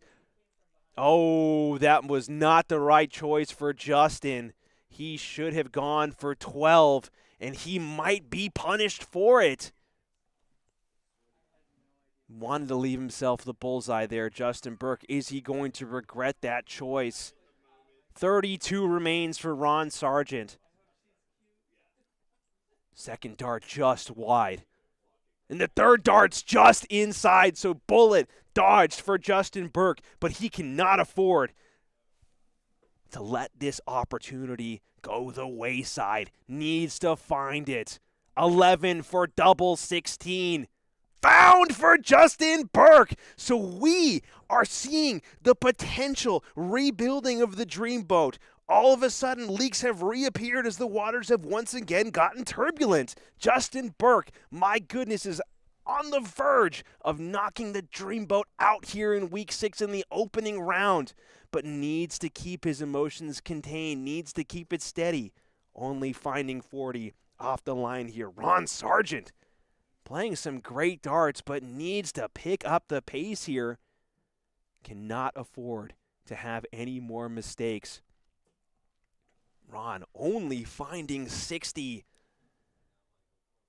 I'm just about out of breath, ladies and gentlemen. This is only the second game. Oh, my goodness. These guys have been battling tooth and nail, kicking and scratching. And Justin has been fighting for every opportunity, and he has been taking advantage. Ron has been letting them slip. But he cannot afford to let these opportunities go the wayside. Needs to find a ton and can't get it done. Still ahead, but not by much. And Justin Burke will be hunting for these triple 20s. Wants to bring it a little bit lower. Can't grab it, so only 60 found there. Both guys nervy. You can tell it's nervy right now. Nobody wants to make a big mistake. And Ron Sargent is looking to run away with it here if he can keep these darts straight. One more needed. And a 140 found, no 180 there from Ron Sargent. But it will be enough to widen the gap. Justin Burke under pressure, and he cannot answer the call with the first dart or second. All over it, but not able to find the center. So Ron Sargent now, huge opportunity to further widen this gap, to redeem past mistakes and put a leg on the board here in this third set. 99 found there from Ron Sargent. Great darts, dropping his score down to 142. Justin Burke just not putting the pieces together here. Able to grab a magnificent second dart, but not able to find the third. No pressure on Ron. 142 remains. What can Ron do here? Cannot find the triple 20. Leaves himself 1-2-2. Finds a big trip 18. 68 remaining, and he's only able to find 4, so it looks like Ron kicked the wall there. Careful, this studio is expensive. Ron, we will charge you if you break anything. So Justin Burke working with 2-2-7. No pressure on Ron, who will be coming back to a very nice 64 and just a... Getting some thumbs up from the guys who are saying, Bill Ron, charge him for everything. Don't break our stuff. We like it here. 48 remains now for Ron, who's looking to go for double 16. Now he is able to find it there. So Ron willing himself on. The anger is flowing through his veins. The Dreamboat, the captain, is upset. Falling well off course here and working hard to get himself back on the map. Ron Sargent finding an ever so critical break of throw there, but needs to hold now. Justin Burke will be looking to try and follow this ton with something big of his own here. This is a massive opportunity for Justin Burke. If he can find this break, or at least go into the next set here, at least making this close, that'll give him a lot of confidence, but that is not a confidence-inspiring opening visit. Only finding breakfast, bacon, and eggs. Nobody wants that right now. Certainly not Justin Burke. Ron Sargent looking to try and widen this gap. Can't get it done. It looks like only finding a ton. So that will work. 301 to 475, excuse me. And Justin Burke might have to just put everything else out of his mind. Does very well to find 95 there, but needs to just focus on taking this game one leg at a time. Can't afford to get worked up and focusing on the situation. Just needs to try and keep his dart steady and straight like Ron is doing so well right now. Finding another ton. So Justin Burke, 140 minimum to try and catch up. Great guide on the first one. Second dart low, ton maybe, not found. So 320, 201 here for Ron Sargent. Doing very well to put himself back into a competitive position. Being pushed all the way to the brink here. Able to find that single bull with that last start. So great 65, solid use of the bull to leave himself 136. Justin Burke, ton 40, ton 80 minimum again. Needs to find something massive to get himself back in this leg, but he might be focusing on the next leg at this point, as he will have to rely on major mistakes now from the Dreamboat. 136 after 4 visits to the board. Will not go this time around, but would love to find at least one dart in there to leave himself double 18. Can't grab it. But again, Justin Burke, 280, well behind.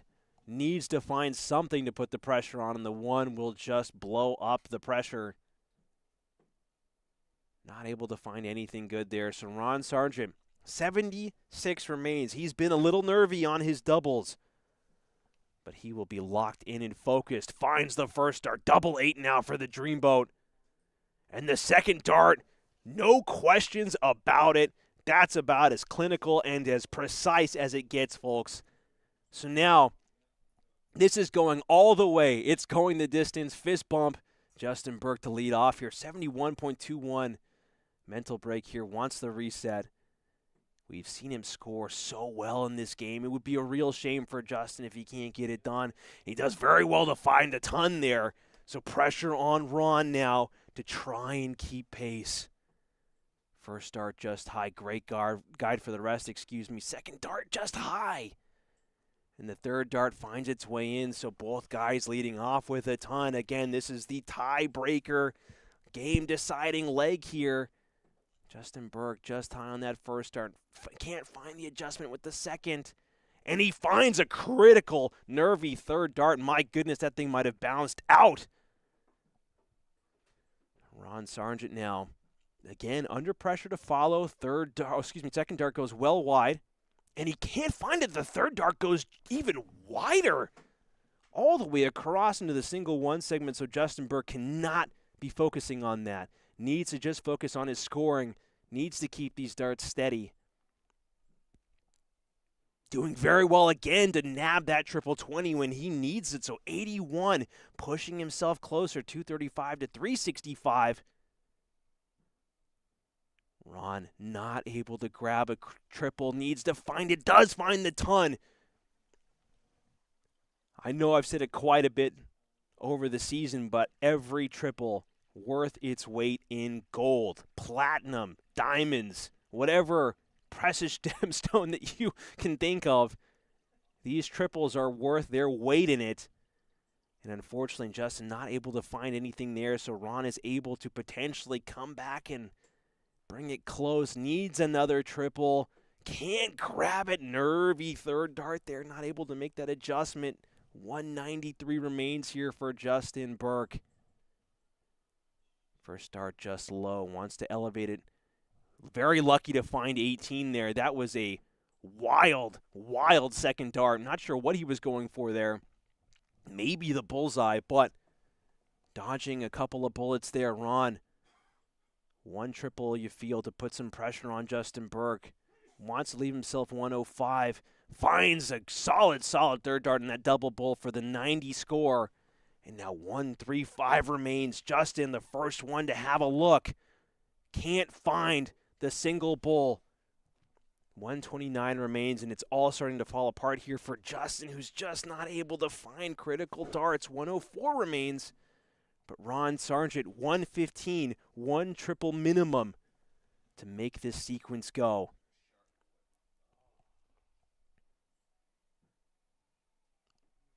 $19 found, 96 remains.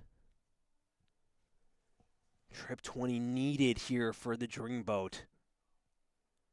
Not able to grab it, so 76 wants the setup, does find the triple. Obviously wanted to find that first, but a critical 104. It has to go. It has to go for Justin Burke. 84. finds it, double 12. Taking a break, stepping back, double 12. And it's high, it's well high. Justin Burke knows how critical that dart was. Ron Sargent, you have a feeling that he's not going to miss. Double 8. Cleaning his glasses, taking a peek. He wants it gone. Takes aim. First dart's wide.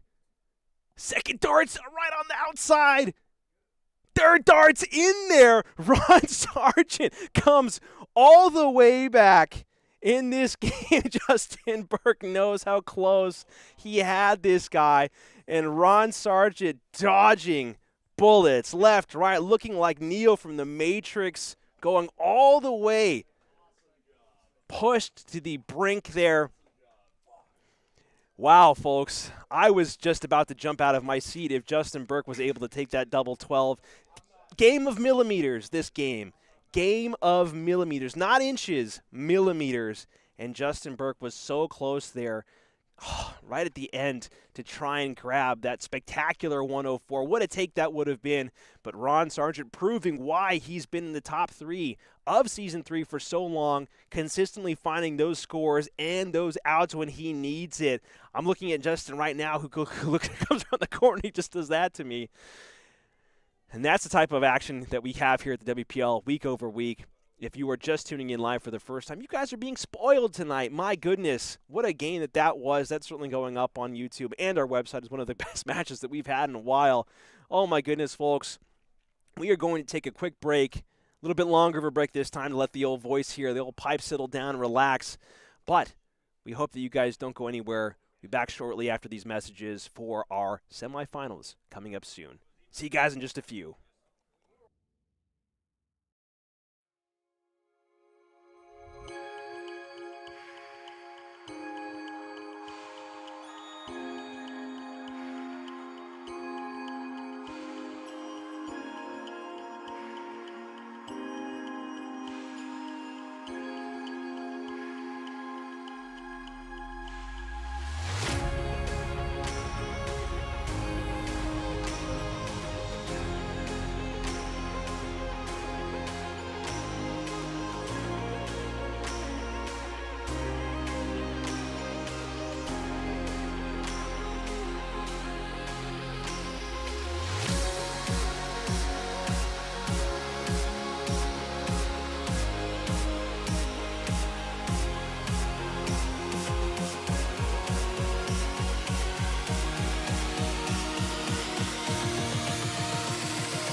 Balboni Darts is the name in darts for Central Massachusetts and beyond.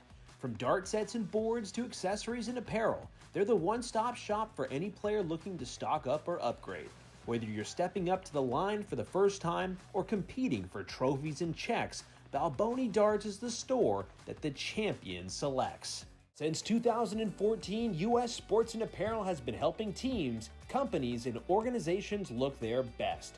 From embroidered polos to customized uniforms and fan gear, they have the expertise and the people to do it all. Their catalog includes spiritwear, athletic equipment, and promotional items. From mugs and golf balls to jackets and hoodies, everything is branded to your specifications. For gear that works as hard as you do, trust in U.S. Sports and Apparel to get the job done right. Looking for your next night out in Worcester? Tee Up Tap Room is the place to be. With 5 golf simulator bays, more than 20 dartboards, a full bar and kitchen, and leagues for both golf and darts running year-round, Tee Up is the go-to spot for competition and community. Swing by Tee Up Tap Room at 70 James Street in Worcester and see why it's the city's home for golf, darts, and good times. Looking for a way to support the Worcester Premier League directly? Check out our coffee page. Every dollar donated goes right back into the league, helping us cover operations and build a bigger prize pool for the players. Your support makes it possible for us to keep the WPL growing season after season. Once again, your donation helps us keep the competition thriving and the darts flying. Visit our page at coffee.com/WPLdarts to make a contribution today.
Ladies and gentlemen, we're back from break.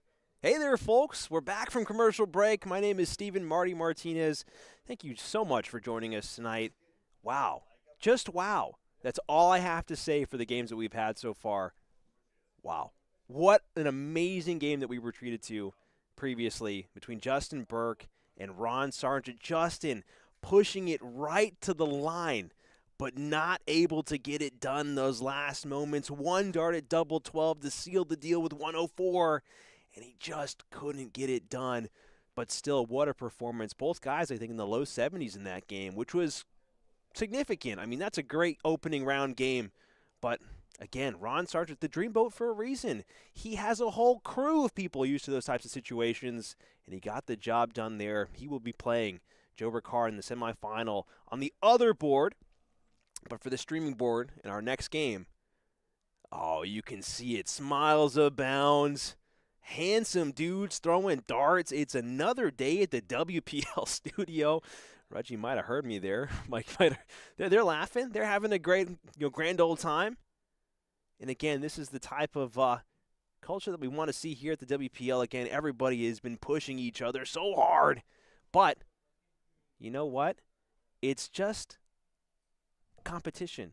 And these guys love the competition they have week over week against each other. Just magnificent. But you know what? And I know that we've been pushing this a lot, but folks, it's getting cold. It's getting chilly. It's almost winter time. It's almost the time to start buying gifts for friends and family. And you know what? We have just the thing for you guys. If you guys want to support the Worcester Premier League and look good, our sponsor, U.S. Sports and Apparel, has plenty of merchandise available. We have hats. We have T-shirts. We have the all-important hoodies right now when things are starting to get cold to keep you guys warm. So if you're looking for some rather stylish and good-looking merchandise, guys, scan that QR code. It takes you guys directly to our merchandise store, courtesy of U.S. Sports and Apparel. Thank you so much, U.S. Sports and Apparel, making that site for us. Again, they are a local company here in Marlborough, so go check them out if you have a team that needs some new jerseys or wants some team gear, or a company that wants some, I don't know, T-shirts or hats for your next company outing. Go check them out. Very friendly and quite the sponsor to work with. Thank you so much, guys. Getting back over to the board view here. These guys are lounging around. Let me give them the good old hurry up here. Giving them the warning there, telling them to hurry up. But you know what? This is a very important game. Fist bumps abound. Looking at the standings really quick. Mike Carignan in 5th, Mark Rudge in 6th. 4 points each. So we get to the bull here. So this is going to be extremely significant for both of these guys going into the final week of regular season play. Whoever wins this game will have a crucial point advantage on the other guy because they will have made the finals. And even if they lose in the finals, they still have that plus 1 point. Both of these guys walking away with 2 points tonight, but they want to make it to the finals. 3 points minimum, potential 5 points on the line. But whoever wins here will have to face the winner of Joe Ricard and Ron Sargent. So a very tough customer awaits these guys. And speaking of customers here, Mark Rudge, first one through the door, ringing the bell. And he orders up a 60 for all of us to see. Looks like some difficulty with the scoreboard there, getting it punched in. No problem. Oh, might be some technical difficulties here, folks. We'll have to see what's going on with our tablet. Again, we're not experiencing any problems like we had last week where our scoreboard was bouncing around all over the place. Luckily, nothing like that's happened. So it looks like they're still discussing whatever did occur on that tablet. Mike Carignan, again, who we haven't seen a lot of this season, which is rather unfortunate. He's been off on the other board for a good majority of this season, or he's been bounced in the first round, which has been unfortunate. But Mike is, well, he's been struggling in these past couple of weeks, really trying to get back to finding his throw. Again, Season 2, he was lights out almost the entire season, but Season 3 here, just trying to rebound and really find his form again. Again, Mike is such a solid player.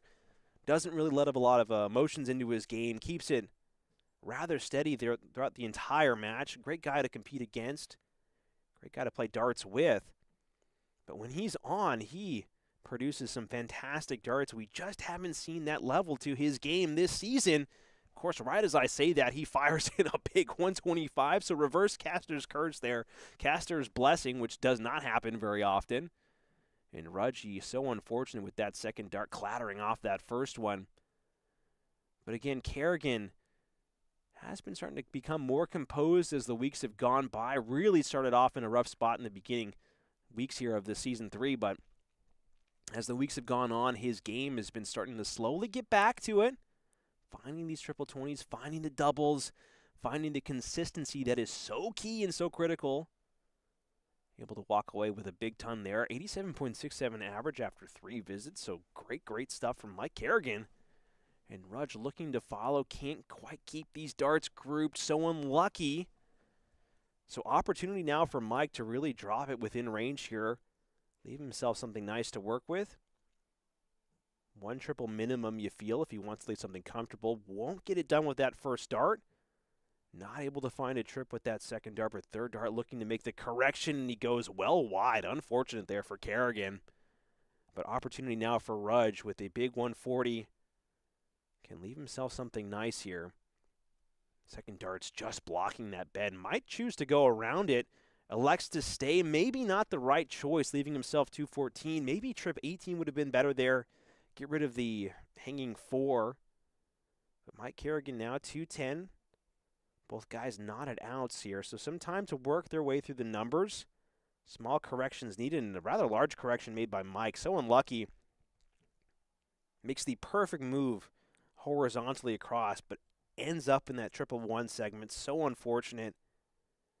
And Rudge just below this bed, so looking for these corrections. Both guys trying to make them, but navigating their way around the 20 segment, not able to clock their way into the red bit. Mike finding the triple 20 with this first dart now. Looking to try and follow. That's a great line if he can find a big 140 here. Can't quite get it done. Wanted a 140 to leave 32. But the solid ton will do him plenty of favors here. Rudge cannot get it done, so Mike will be coming back for the 72. Rudge able to find a good visit. 80 scored here. Brings his score down to, I believe, 74. I'm correct. So 72 to 74, take your pick. Who do you think's going to find their way out in the opening leg here? Carignan has the advantage of going first at it. 60 remains now. And that second dart pushes out, so needs the correction, finds it, but opportunity wasted from Mike. Rudge working with 74. Again, critical points on the line. 60 remains. 1 dart at double 20. Can't grab it just high. My goodness, by a millimeter, if that. So Mike will be coming back for another look. Why start from 501 when you can just start on 40? The importance of doubles here. Going across to double 10 now, lining it up. Needs to pull it ever so slightly inside, and he can't get it done. Pushes it well high. So Mark Rudge, who went first in this leg, is looking to defend. Can't find it. Wants the third dart in double 10, and he does find that third dart. So 27 darts needed to hold his throw. But he gets it done here. Mark Rudge takes the opening leg, and Mike Carignan off to a slow start. Not able to find that double when he had plenty of opportunities to punch out. Credit to Rudge, though. He was able to take advantage of that opportunity when it came his way. And Mike not getting off the line with anything reasonable here, only finding 43. So opportunity now for Rudge to really blow up the score. Corrections needed. All over it like a bad rash, but can't quite scratch the itch. Only finding 60, so unfortunate. As you guys can see above the scoreboard here as we watch the scoring segment. Oh, wait, hold up. The first dart's in there. Second dart just goes low. Unlucky there for Mike. As you guys can see, we have a little coffee cup that rattles around from time to time. You guys can support us at ko-fi.com/WPL if you guys want to directly donate to the prize pool. Any and all donations made will contribute to this season's prize pool. Help us keep the lights on, pay for our internet, keep all the solicitors at bay, the bodyguards that we hire, and, pay for coffee. Obviously, you need a coffee cup if you want some coffee. Half of us are powered by coffee night and day. Mike able to find a ton there. So any and all donations will be greatly appreciated, guys. Please go check us out at ko-fi.com/WPL. So get back to the game here, Rudge. Electing to go back down to the 19s. Trying to go back upstairs. Finds 96. So a good visit, good round there from Rudge. And Carignan doing well, though. 258, finding his scoring power. Wants to keep this consistency if he can. Again, Carignan is usually so good at keeping his darts so closely grouped, keeping himself in every round. And that's a solid ton 40 found there from Mike. Great darts. In the past, he has been so consistent. Remember, in Season 2, for everybody who was tuning in and watching live back then, and if you were, you get a gold star. For everybody that was watching in Week 1 of Season 2, Mike Carignan took out Tom Curtin. Was the only one to do so last season. Tom basically swept the rest of the season. But Mike stood alone. He was the only guy to defy Tom Curtin, who's not here tonight. So a win and a trip to the finals, should Mike book it, maybe a repeat of that Week 1 magic that we saw last season. Of course, a long way to go here, and Rudge not happy with the way he's performing here in this second leg. But maybe we'll see some inspiration flow through the veins of Mike Carignan should he move on past Rudge. And Mike looking to get it done here. 2 darts needed. How many is he going to expend? First dart's good. 2 darts at double 20. Second dart slightly low, so down to double 10 now. Pushes it wide, but no pressure coming here from Mark Rudge, sitting all the way back at 265. Needs to find a really big score here, at least 2 triples, and it won't unfortunately happen, only finding 57. Shake of the head there from Rudge. He knows that that's not good enough, and he probably realizes he's probably not coming back if Mike can focus up and find this double 10. Takes aim, pulls it inside, so a tricky double 5 now remains just low, so correction needed, goes for the bust instead to reset. Tough darts there from Carignan, and opportunities now for Rudge. In this situation, it's so tough because you don't want to give opportunities for your opponent to really find their rhythm. If anything at this point in the game, you want to limit the amount of opportunities that your opponent has to find a rhythm, find their game. You want to make it as soul-crushing as possible. And Rudge, again, if Carignan leaves this 20 hanging here, Rudge may come back with a 170 finish. First dart's outside. Second dart's outside too, so building a fence here, wants to get over it. And the third dart finds its way into the 15, so a heartbreaker, soul crusher there from Mike Carignan, self-inflicted damage. And Rudge, the first dart's found. Second dart's found, I believe. Oh, we would have seen a 170 take from Rudge, but just wide on the third dart. Oh my goodness, the scares for Mike Carignan, who certainly doesn't want to leave this on the table. He wants to get out now. Needs to find the big one. Finds it, so down to double 2. No trips back to the madhouse if he can avoid it. Third dart needs to elevate, and unfortunately way too high into that big 15 segment. So Rudge, who missed a 170 big fish by a couple of millimeters, going for double 8 now, double 4 needed, going across the board, and he just pulls it inside. So now double trouble for both guys. Maybe too much adrenaline rushing through the veins of Rudge, who doesn't get a look at the 170 very often, at least not in the WPL studio. But Carignan finds the correction down to double 2. And again, another bust, and not happy at all. Mike, who we have seen be the epitome of calm, cool, and collected, getting heated here in the studio on this cold and chilly night. Rudge, small adjustment needed now. Second one might be a bit of a blocker, but the third dart finds its way in there, I believe. Indeed it is. So Rudge taking a two-leg advantage. Opportunities have gone, well, just horribly wrong here for Carignan. Rudge is not being pushed very hard here, more or less being given the opportunity to check out when he so pleases. Mike will not be happy about that. Very fortunate, and he'll take some solace in knowing that this is just the opening set, so there will be many more legs to come, but doesn't want to let these opportunities go for too much longer. Only finding 41. Carignan not happy with his performance so far. 26. Bacon and eggs this late at night just doesn't taste quite as good. My goodness. And Rudge not able to follow with anything significant. So, flat tires for both race cars off the line. It's the slowest dragster race that we may have seen so far in the WPL. And I know that might be a little harsh, but sometimes it's not about looking good. Mike Carignan makes that ton look good. It's just about cleaning up and getting the job done. And Rudge has been, well, excellent in cleaning up games, cleaning up legs, and finding his magic when he wants to turn it on. Looks like a big 140 there. So as soon as he gets pushed from Mike, this is why I love this game. I hate this game and I love this game. Because Mike finds the ton, and then Rudge, out of nowhere, finds the ton 40. And now these guys have found a little bit of momentum. Momentum swing now. Are we going to see the big ton 80? Oh, we do see the big ton 80 from Mike Carignan. So a ton 40, and a ton 80 now. What a sequence from both guys. And Rudge looking to follow with another big visit, finding a solid 105 to leave himself 120.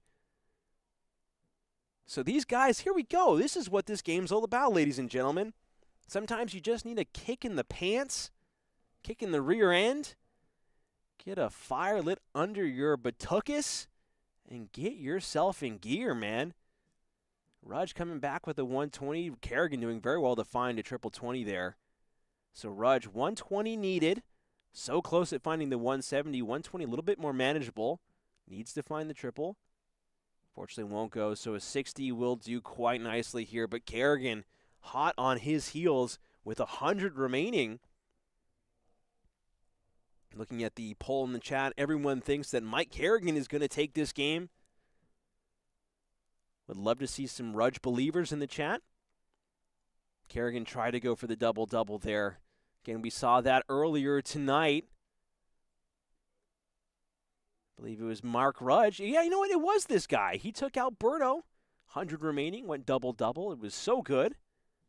Looking for some corrections now. Can't quite grab the double 20, so not able to produce more magic here, letting Carignan come back in. But, of course, right as I say that we need some Mark Rudge believers in the chat, somebody puts in a vote.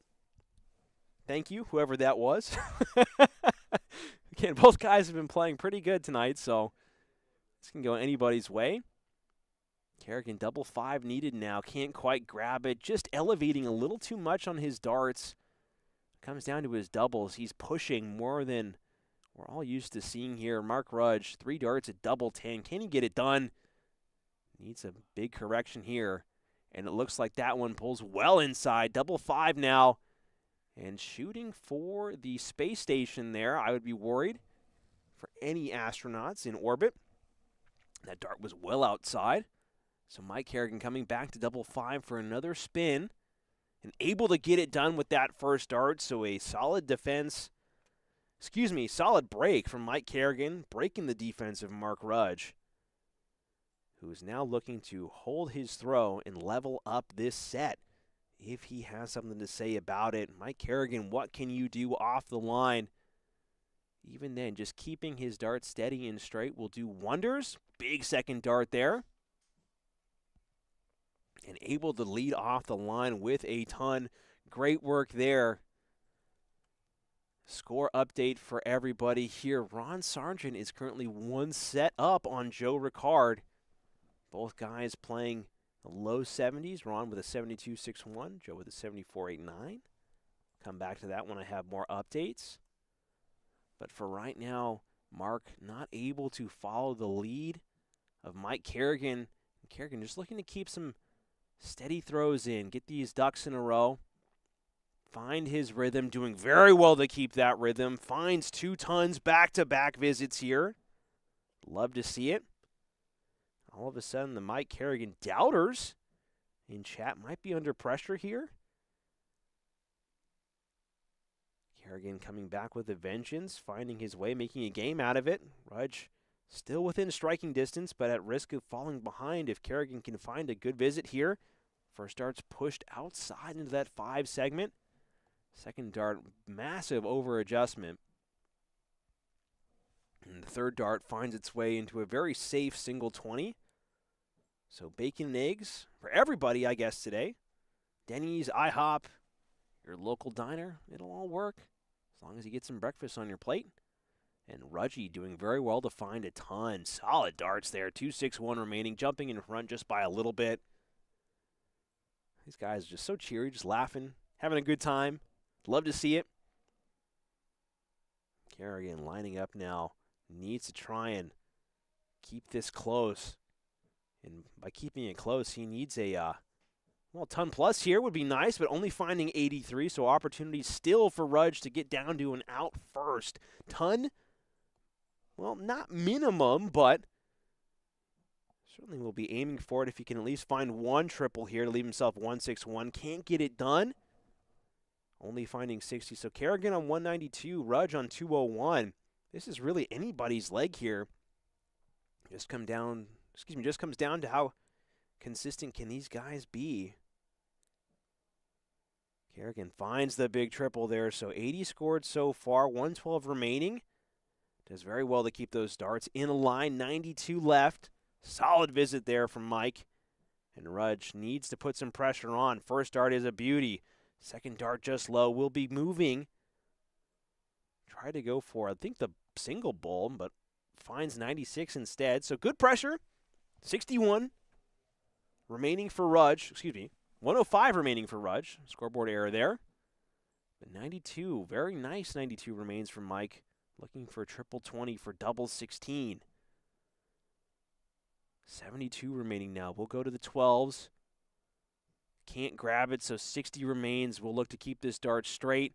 And he pushes it wide, so he will have to burn a dart in the next visit. Rudge working with 105. Doesn't want to muck about.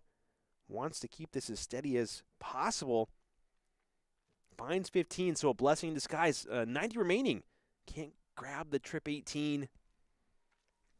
And grabs the triple 12 there, so 69 on the board. To leave himself double 18. I think Mike's getting a kick of that score. He knows exactly why Rudge did that, for laughs and for purpose. It's the best of both worlds. Finds that 19 for 2 darts at tops. And he doesn't mess about here. Carignan gets it done. I think that's back-to-back 19 darters there from Carignan. So cleaning up a rather slow start. And all of a sudden, we have a sudden death leg here in our first set between these two guys. 85 found here for Rudge. Get your votes in now, folks, because I'm going to close that poll after this leg, after this set is concluded. So if you are a Carignan believer or a Rudge believer, I would highly suggest making your voice heard in our poll here in our chat. Carignan looking to correct off that second dart. Looks like he does find that correction. 1-2-1 found. Solid lead off the line here from Carignan. Great darts. And Rudge looking to try and make a small correction over. Finds the correction. Can't navigate that third dart in there, but still a good visit nonetheless. 380 to 321. Carignan needs to keep this pace, keep this momentum going. First dart's a little low. Needs to elevate it. Elevates it well into the left, so corrections now. And can't make the correction when he needed, so opportunity for Rudge, who is trying to hold his set and defend his throw here. Opportunity to push and grow this gap. If he can find a triple, can't do it. 60 will do just nicely. But now Carignan working from 3-3-5, well behind. Wants at least a triple to try and keep even. First dart is so close. Second dart pushes out, and we've seen that from Mike these past couple of weeks where his darts have been pushing well to the left or well to the right, so not able to lock in that elbow consistently in the same spot. And Rudge able to find a big ton to leave himself 161. So it's a way out, it's a way home. Rudge breaking through that cloud barrier first. He can see land. And Carignan just needs to try and keep focused, keep steady, find triples when he needs them the most. Unfortunately, can't get it done here, so Rudge, 161 remaining, does not have to force this through with Mike sitting at 249. And might be making a little bit of a mess of it here, only finding 41 to leave himself 120 again. We've seen this before. We've been here before. Carignan obviously not happy about being here again, but opportunity still remains now if he can find some big scores. 230 remaining now. Can't find the triple, just off by about an inch either side. And unfortunately collapsing the distance down to a millimeter, but not finding his way in there. So Rudge, more opportunities now. Wants a triple. Finds it, so one dart at tops. And can't find the Shanghai. Will leave himself double 10, so a great bid there from Rudge. And again, no pressure from Carignan, 192 remaining. Can only hope that a 180, a 140 here will follow. Oh my goodness, he's going to do it. He's going to do it. Oh, jinx it. Of course I jinx it. My goodness, I'm so sorry, Mike. You can blame that one on me, buddy. 52 remains, so pressure on Rudge. Double 10. Oh, he finds double 6, so 8 remains now.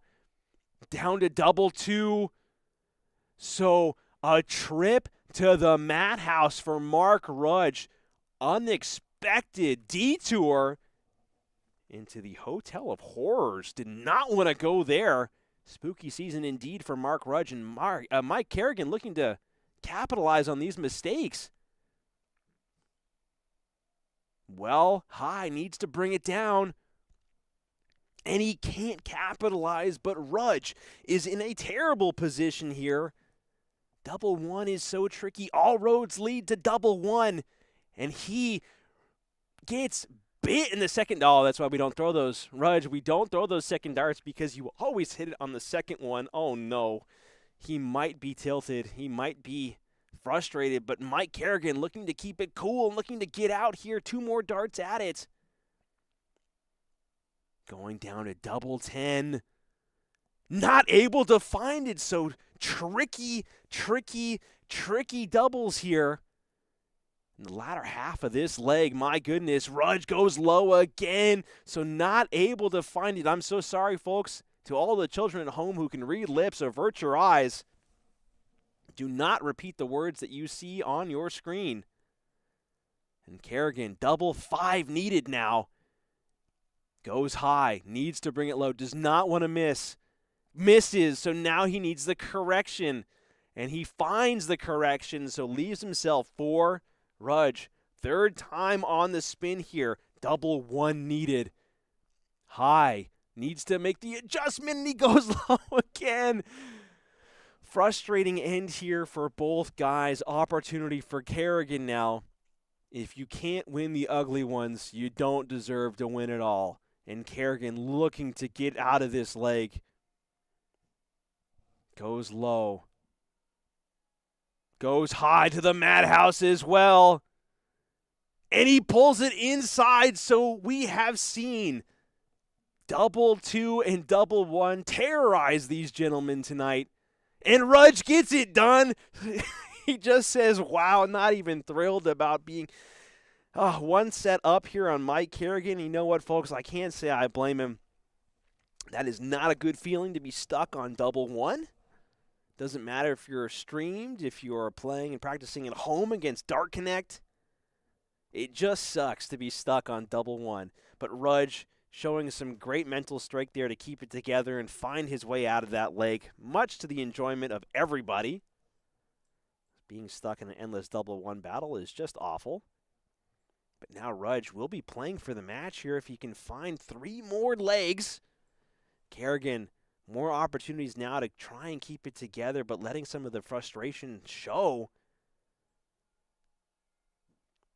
Needs to focus on finding smooth releases, smooth action on the arm, and just keeping these darts steady. A lot easier said than done, but that's a solid 3 darts there from Carignan. Going to end the poll now. Something nobody can change their votes like they did last game where everyone voted for Ron Sargent and then switched their votes over to Justin Burke as soon as he went to set up. I'm watching you guys closely in the chat. You guys can't keep doing that. For anybody watching, if you're struggling in the middle of a game, what do? Try and keep yourself calm, keep yourself in the moment. How do you not let anger get ahead of yourself? And a score update for everybody. Ron Sargent has taken out Joe Ricard 2-0. So Ron will be moving to the finals, awaiting the winner of whoever wins this game here. Congratulations, Ron, for another finals appearance. And Carignan and Rudge, who's going to get it done to join you? We'll find out in just a few moments here.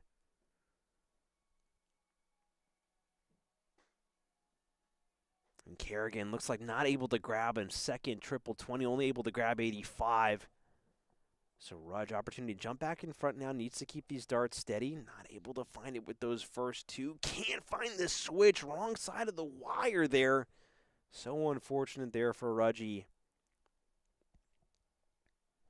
But again, for everybody who is tuning in, what do you do to keep yourself steady in the middle of a game? How do you not let the situation get control of you? How do you keep yourself in the moment? Let us know. Drop some of your tips in the chat. Read them out as they come in. Carignan working from 190 now. Waiting to see what Rudge can do. Working with 257. I don't think he grabbed any triples there. So Mike in a solid position now to grab this opening leg. He is defending his throw here, but he needs to get down to a reasonable out. Can't afford to let Rudge steal another one away in those second dart. We've seen that again and again tonight where he has just been pushing these darts just wide left and right. It's been more or less haunting him. Rudge in a good opportunity now to really drive down and score if he can just find 1 triple. And again, he pushes that one well wide, so only 45 fountain, but he is down to an out. Excuse me, he's not down to an out, 171. Caster math goes wrong there. Apologies, folks. First triple is found here for Carignan. 2 triples found for double 15. And he can't get it done, but still a solid bid there for Carignan. Great darts. Great attempt at it. Possibly didn't have to go for it with Rudge sitting at 171, but a good bid nonetheless. Rudge not able to find any significant pressure, only finding 45. So Mike Carignan, 15 remains now. Wants the big 7 here to leave himself 8. Finds it, so going up to double 4. Down to double 2. And he pulls it inside, so he will be booking his stay at the Madhouse Hotel. Not happy about his trip. Rudge, unfortunately, not able to pressure at all. So Mike Carignan will have at least 3 darts at double 1.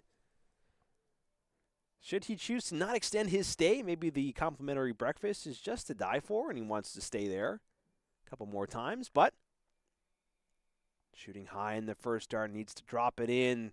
Still nervy, wants to bring it down lower, and he can't quite get it done. It's so nerve-wracking to be shooting at double 1. Again, you don't want to shoot too low. One more here from Rudge for the Bulls. Oh, he finds 72. So I believe 14 left. Oh, that might be a take. 12 left. My goodness. Wait, that might be. Is that correct? I don't think that's correct. Wait a minute.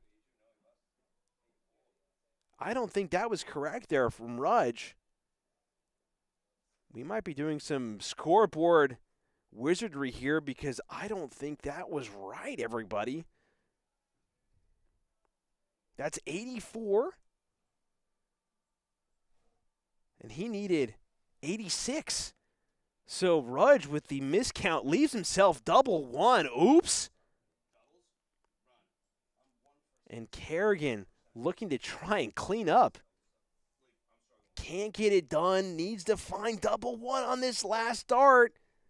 And he can't find it. So Rudge, after a massive math mistake, coming back to the place he didn't want to visit again. And that's the reason why double one just sucks, ladies and gentlemen. This number is terrible. We hate twos.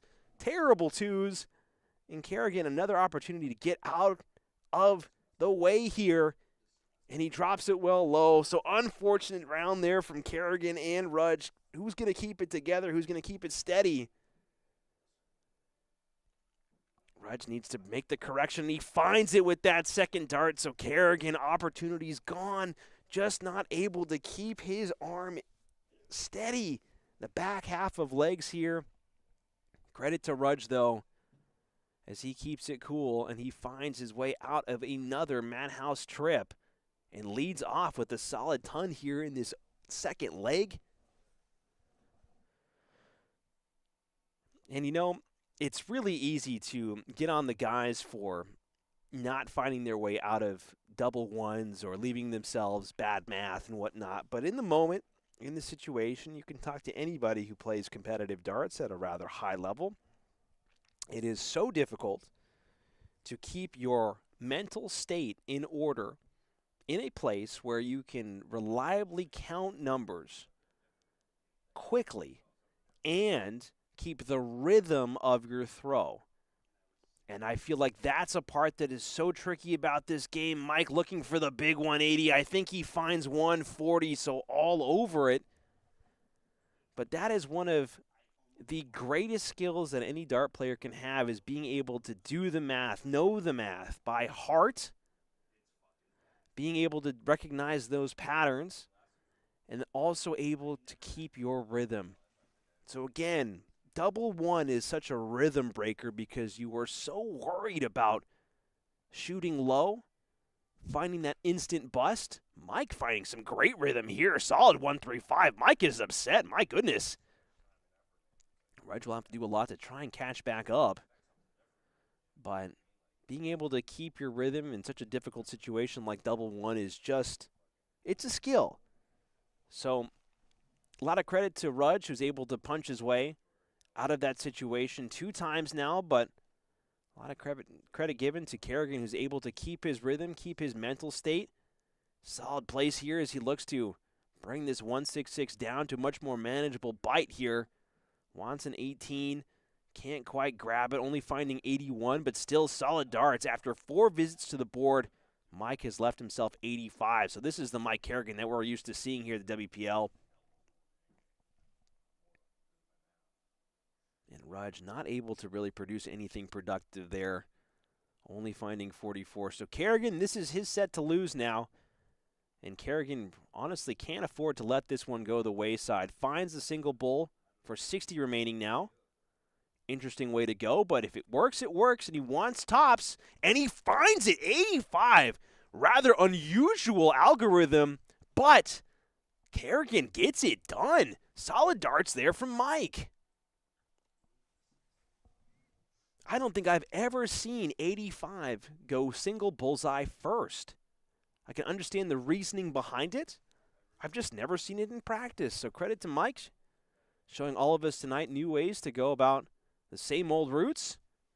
Only leading off with 41 there. So tie game so far here in the second set. 1 leg apiece. Mike Carignan versus Mark Rudge.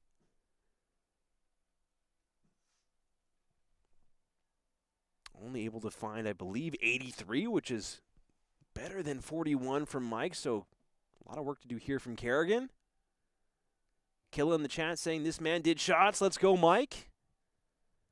We love Mike Carignan. He's a force of nature when he's found his gear, and we saw a lot of his spectacular darts last season, but he's been struggling all season, unfortunately, here in Season 3. Trying to find his rhythm, find his game in the latter half of the season as these weeks start to wind down, but Carignan always a threat. 360 remains for him now. Wants a ton-plus visit here to try and put some pressure back on Rudge. At least one triple will do. Found. So all of a sudden, the triples are starting to flow here for Carignan. Starting to put the pieces together, and he's not happy only finding one. Not happy with the 85s, 81s. He can feel it in his arm and his rhythm that there's more there for him if he can just unlock it. And Rudge doing very well to find a ton. Solid visit there from Rudge. Carignan working with 260 now. Similar position, needs to keep pace. Rudge doing a lot of solid, honest work here, but Carignan all of a sudden finding the triple 20. Needs to keep it steady. Finds the big ton to leave himself 160. So great work there from Mike to leave himself out. 160 is certainly a long shot, low percentage shot, but certainly better than being marooned. Great third dart there from Mark Rudge to drop his score down. 94 scored. Brings him down to 124. And Carignan 162 triple 20s needed. A very, very difficult shot. Looking to get it done. Can't find the first part of the sequence, unfortunately. Second dart is found, so solid ton or even a ton 40 will do. Only able to find the ton. So Rudge, 1-2-4 here. Needs to find triple 20.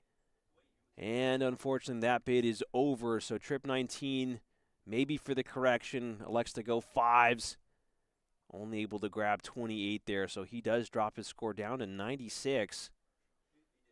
Carignan working with 60, a much more favorable 60.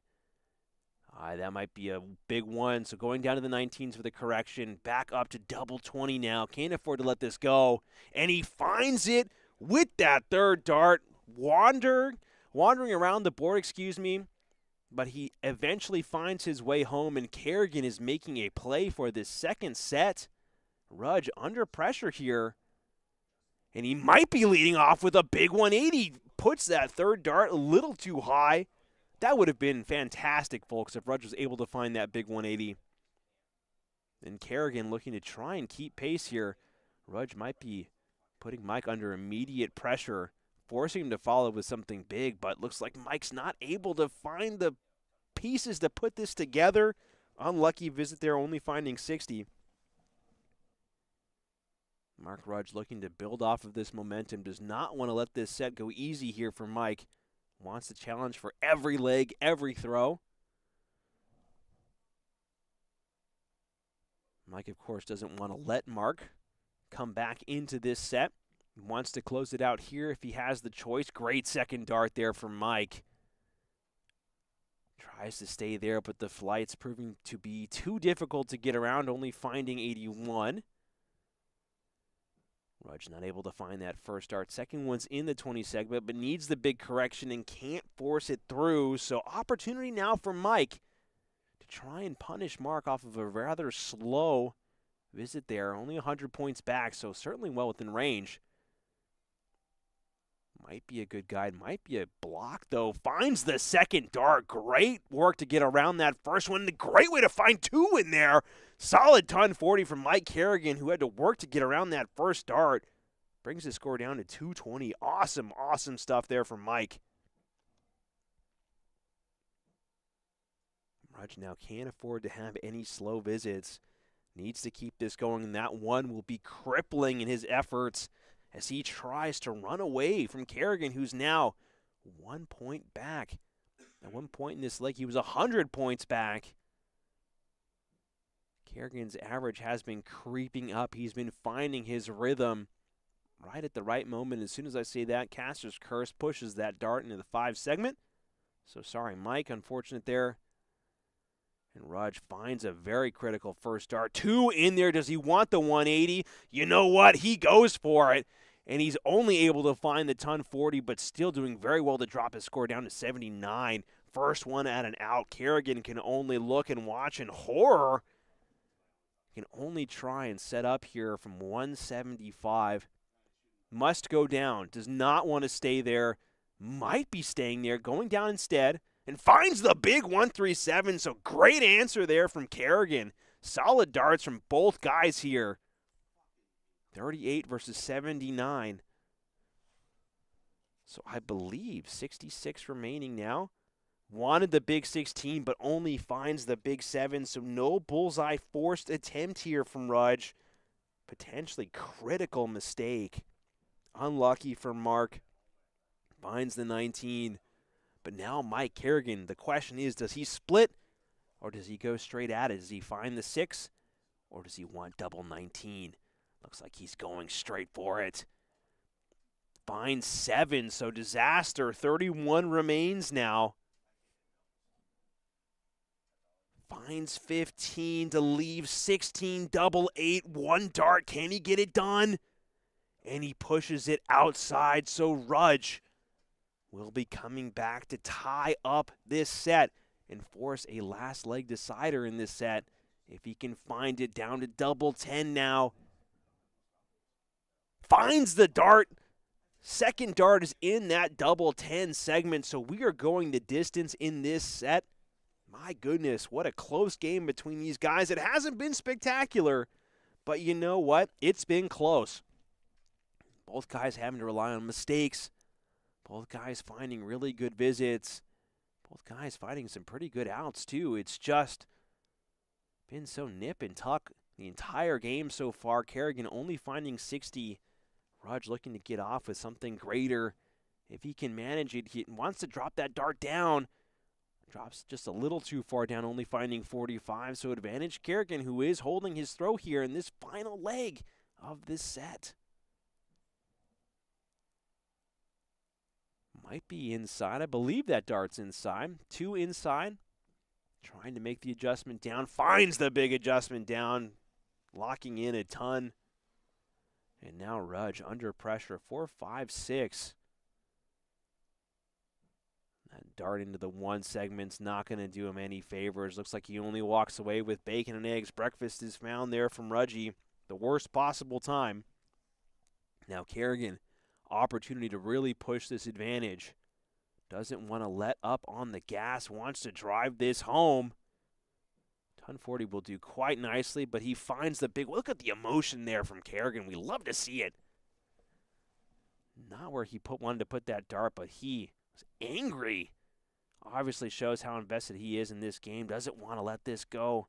The way of Rudge, who locks in a solid ton, so doing well to try and keep pace. Carignan cannot afford to let a bad visit slip in here.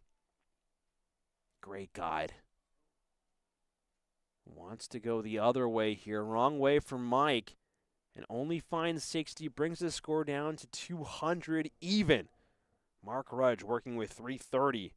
Needs 2 triples to try and catch up. Will happily do with just a ton now. Can't find it. Can't manage to negotiate his points with his darts here. So Carignan, 200 points now. We've seen both Rudge and Carignan do well to get under 200 points. And oh my goodness, of course, as I say this, that second dart might be holding on, but you know what? He might go for it. He might switch. That would be the smart way to go about it, but he might push his way through. It looks like he is going to be pushing his way through. Just kidding, folks. He was going for the double 20 there. He wanted to be safe as possible, didn't want to risk knocking that dart out. And Rudge needs another one of those to try and keep it competitive. Finds the 121, excuse me. But at the worst possible time, 149 remains versus the 60 of Mike Carignan, who must correct now with a single 15. And the troubles begin for Carignan. Needs to reset, needs a single 5 or a 13. And this is what I was trying to get to, where both guys have done well to get under 200 points. But once outs come into play, the nerves enter the arms and the minds of both of our players. Being able to keep steady, keep cool in these moments where building sequences to get out relies on 1 dart, 2 darts falling into place is so difficult, and Rudge not able to build any momentum there. Carignan, who made a mess of 60 in the previous visit, is now looking to try and clean up and force a game-deciding set. 33 remains, wants a big one. Or 17, that works too. Leave himself double 8. And he finds it, so after a step back and a brief pause, Carignan is able to lock in that second set for his name. And we are going the distance in this game, folks. 65.81 average to 60.05. Looks like both guys laughing and chatting about something, but again, it's not an easy game. It's easy to criticize, very, very difficult to compete. And both of these guys, even though they are fighting in the lower portion of the standings here, still doing well to keep it together. They both know how important this game is. They both know that they're neck and neck right next to each other on the standings. So, if anything, they will be focusing on that, at least having in the back of their mind. Carignan looking to fire away a 180. That might be the tightest 180 I've ever seen in my life. My goodness, it's on a dime, ladies and gentlemen. Holy moly, I can't believe how tight that grouping was. Unbelievable 180 there from Mike Carignan, and an even better 140 to follow. Wow.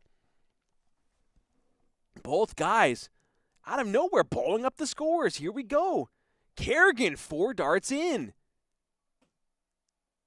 5 darts in for Mike Carignan. Not able to grab the 6th dart. That has been the hurdle for the night. My goodness, but still a fantastic effort there from Mike Carignan, who fires in 5 perfect darts, pushes his score down to 181, and really puts Mark Rudge in a world of trouble if he can continue this high-powered scoring here. That's a good first dart there. 1-2-1 remains. 101 remaining now. Will he stay there?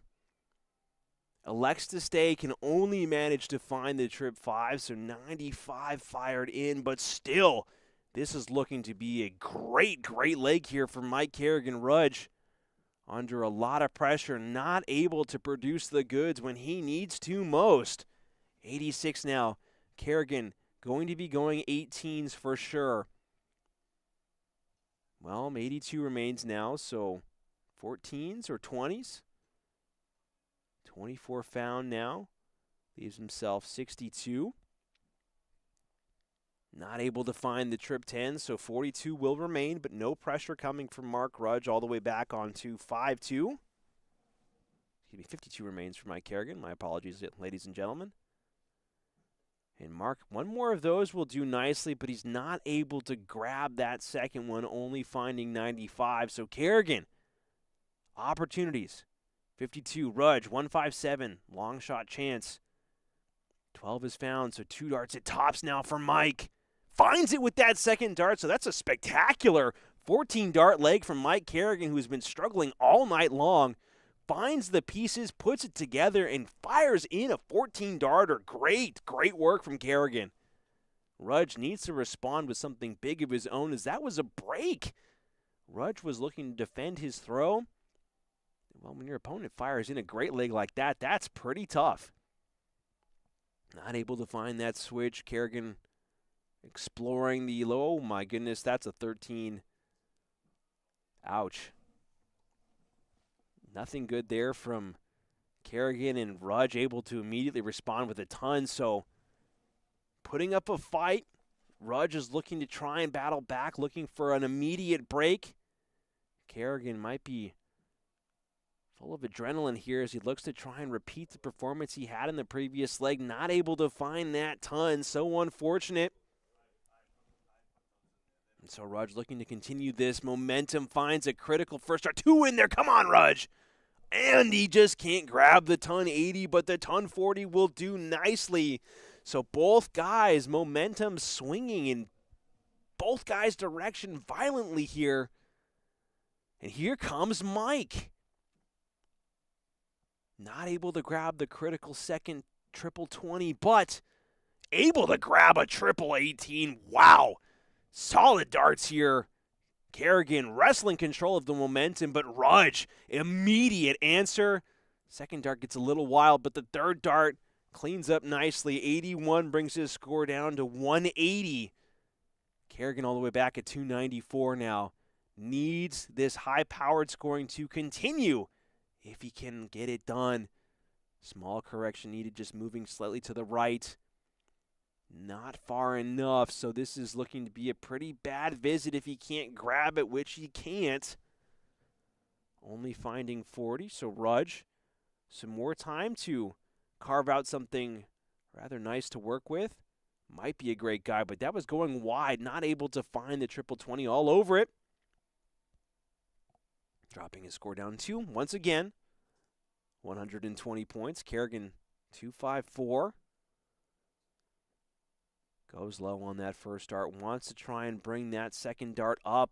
Clatters against the first one into the trip 5. Unfortunate, and not able to grab the switch. So Carignan, who was already done with the previous leg by this point in the game, is now looking to try and scramble any hope here, as Rudge will not be punching out in this visit.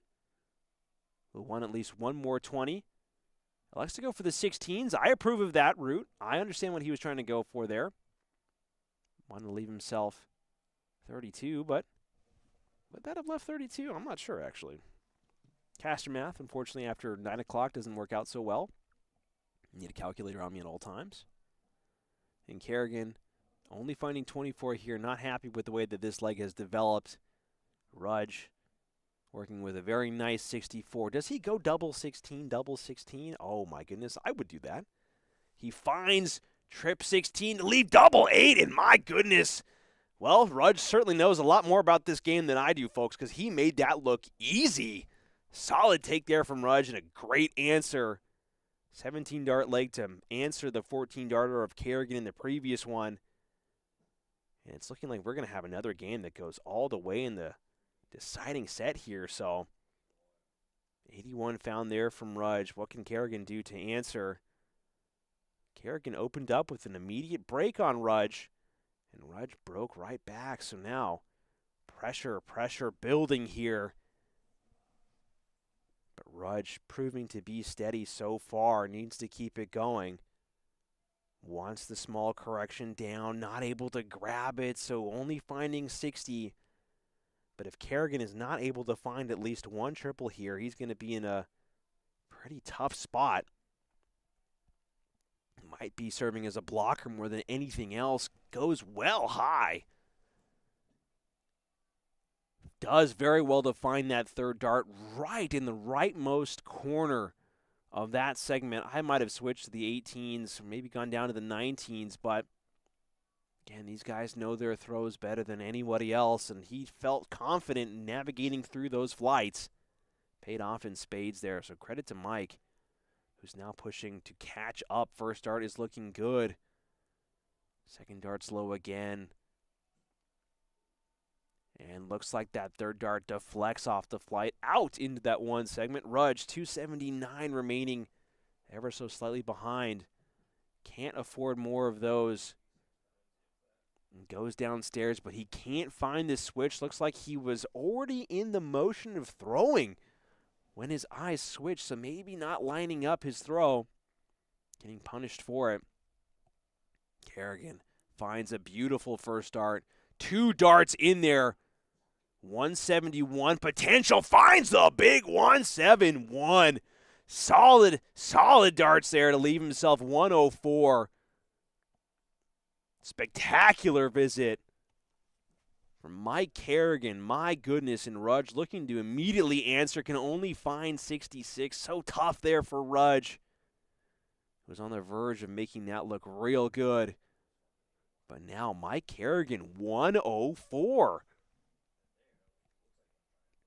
Finds the big 60 for 44 remaining now. 12 or 4, and he misses the 12. So 3 needed now. Corrects it.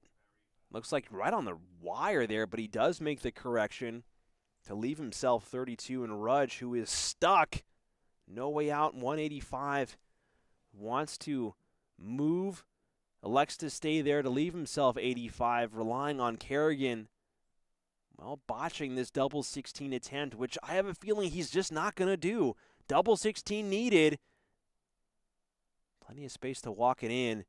And double 16 found, so Rudge all of a sudden opened this game with a first set victory, is now staring down defeat here as Carignan finding solid wind underneath his feet here, looking to carry himself into the finals of Season 3, Week 6. One more leg needed here for Carignan. And I don't think that first start's in the triple 20. I believe that's 43. Indeed it is. Rudge still, again, no guys have, well, these guys haven't held their throw in this set, so I guess going off of the sequence here, Rudge should be the one to win this one if he can find the break on Carignan. Carignan looking to actually alter the sequence here with the defensive throw. Not able to navigate his way past that first dart. Too much of a blocker that first one proved out to be, but able to put in some solid scores. Rudge starting to feel the pressure build here as he's not able to find anything good. Nothing productive. Knocking his score down. Still stuck in the 400s after 2 visits. And Carignan looking to continue marching along here. Confidence builder game for Carignan for sure as he finds a big second dart. Not able to grab another one, but the ton will do. He'll take that. And Rudge, desperation times now. Finds the big second dart, and the third dart is even. Wow. Even with that second dart, 125 found, 289 remaining now, just barely leapfrogging Carignan, who now, after strolling along in this leg so far, is feeling the pressure, feeling the heat for the first time, and he's not responding in the way that he needs to. Not able to find anything productive, so 41. Carignan flinches under the barrage of scoring firepower from Mark Rudge, who's looking to fill this one up. Solid 140 found. Did very well to not knock those darts out. That third dart certainly bobbled those first two quite aggressively, so Carignan must respond now. First dart's high, but serves as a great guide. Oh, an even better guide. Just skate it in, Mike. And he does skate that one in, so 157 to 149, both guys on long shot attempts. And the sequence will not go here for Rudge. Does very well to find that trip 19. 77 scored. And it looks like he finds a single 9, so 86 scored. Not sure what that leaves him. We'll find out soon enough here. Leaves himself 63, so Carignan working with 157, wants a triple 20 here to try and get the sequence going. And this would be spectacular. Finds the first dart, trip 19. Second dart well low, so great bid there. Looks like that third dart pushes out to the single 5s. No, it's not. It is 2 in there, so 139 found. Great darts from Mike Carignan. But Rudge,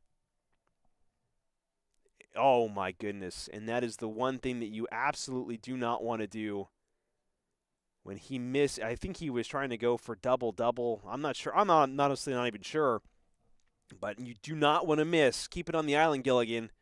And Carignan, double 9. Looking for the correction now, single 1.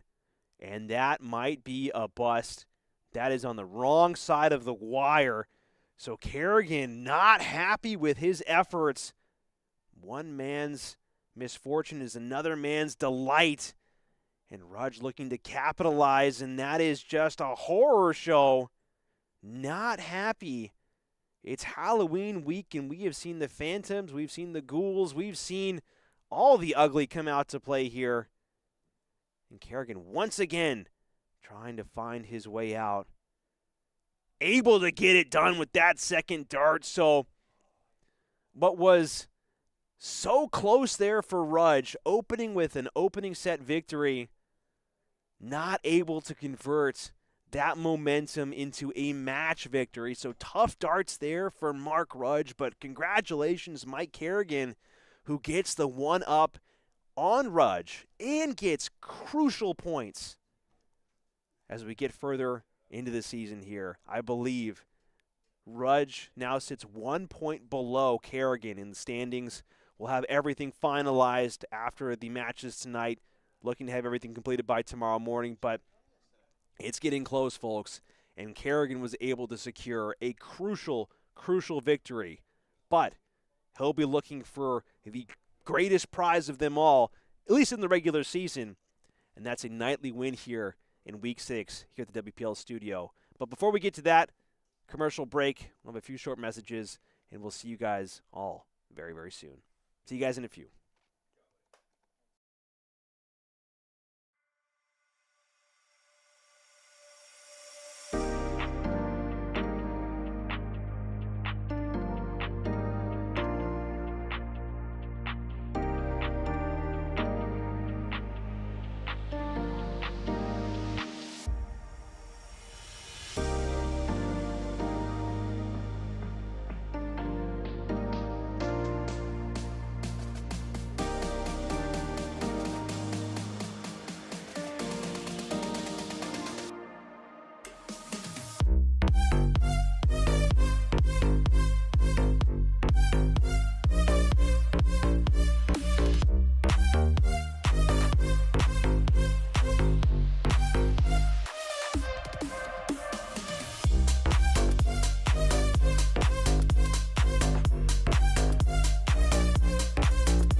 Looking for your next night out in Worcester? Tee Up Taproom is the place to be. With 5 golf simulator bays, more than 20 dartboards, a full bar and kitchen, and leagues for both golf and darts running year-round, Tee Up is the go-to spot for competition and community. Swing by Tee Up Taproom at 70 James Street in Worcester and see why it's the city's home for golf, darts, and good times. Balboni Darts is the name in darts for Central Massachusetts and beyond. From dart sets and boards to accessories and apparel, they're the one-stop shop for any player looking to stock up or upgrade.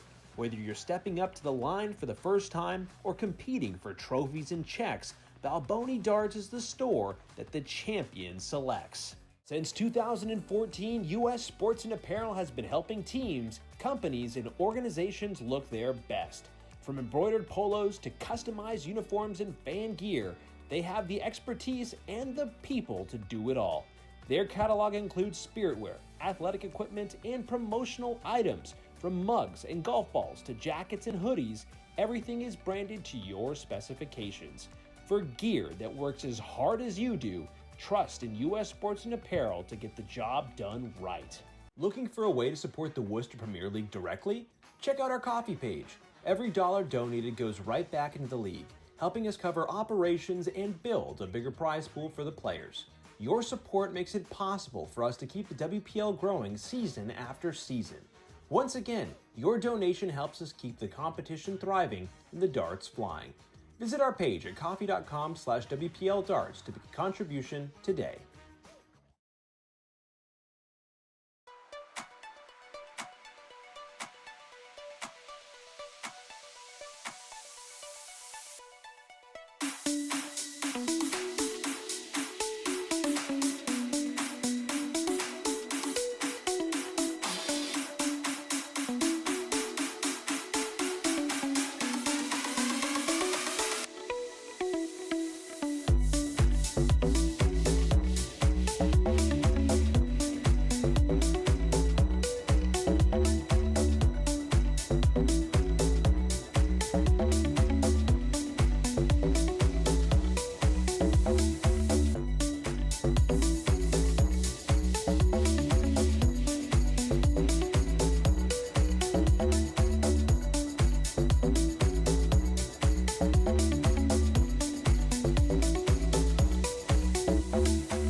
Ladies and gentlemen, we are back.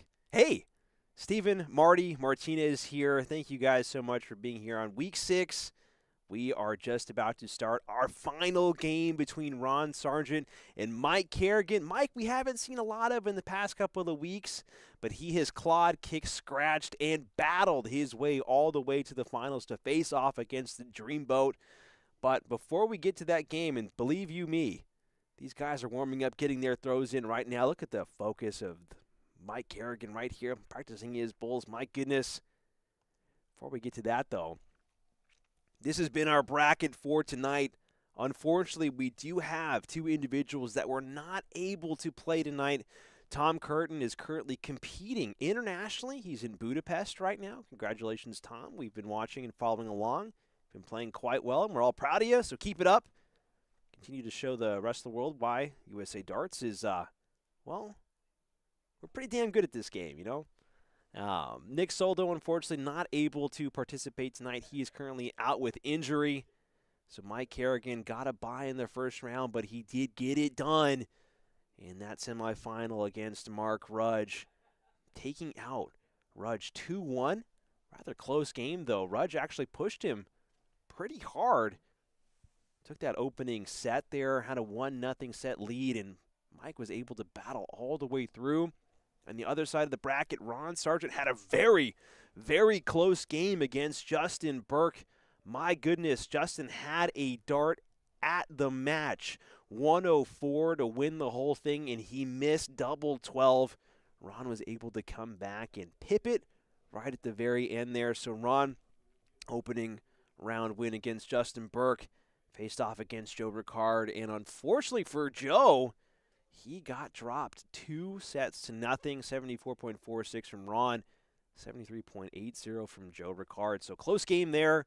But once again, we have Ron Sargent in the finals, facing off against an opponent that he has not seen in the finals before. Both guys having a little bit of a chat here. But before we get to that, guys, if you check your weather app right now, it's chilly. It's cold. And if you're looking to stay warm this winter, guys, please consider donning some WPL merchandise, guys. Our sponsor and partner here, U.S. Sports and Apparel, has done a fantastic job of getting all of this merchandise put together.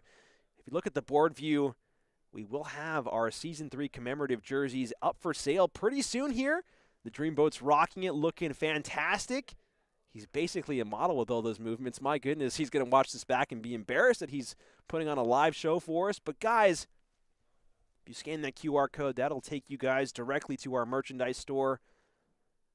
Hats, t-shirts, hoodies, all sizes, colors are available. So guys, if you want to support the WPL and look good this winter, go ahead and scan that QR code. We will greatly appreciate it. So getting over to the board view here as these guys get in their final throws, I will give them the go-ahead. They have heard the command. Ron Sargent, Mike Carignan getting things underway here. Who's going to lead off for the pull? I love the way that the Dreamboat, you can see his little name on the back of that jersey. Nick Soldo designed that jersey. Did such a good job with that. And Carignan not able to find his way into the pool here. It's a pool party. Got to jump in the pool. And Ron Sargent looking to make a splash here. Able to do so with that dart. So Ron will be leading off here. Week 6 final. We've made it all the way to the end of the night. Who is going to take the whole thing? Ron Sargent will look to do that and jump back in front of Tom Curtin with a win here. I believe he already is actually at a win with the way his night has gone so far, but look to rack up more points just as he does with that opening ton. Mike Carignan already under pressure to follow with something big of his own here. Can he get it done?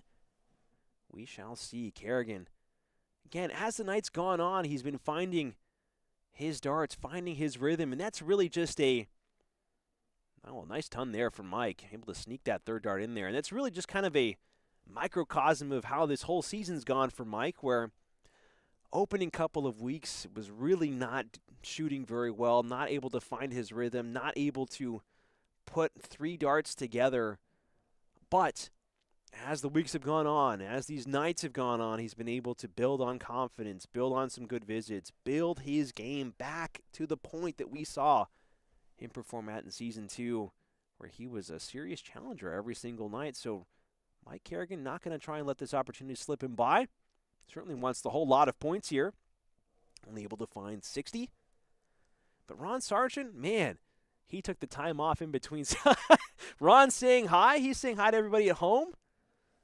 We appreciate Ron waving this time instead of kicking the wall or, swearing. We'll take a wave and a friendly Ron every single day of the week. He's on the USS Margaritaville, it seems like, having a grand old time, relaxing, feeling fresh. Mike Carignan looking to, put a couple of holes in his boat and send him to the bottom of the ocean.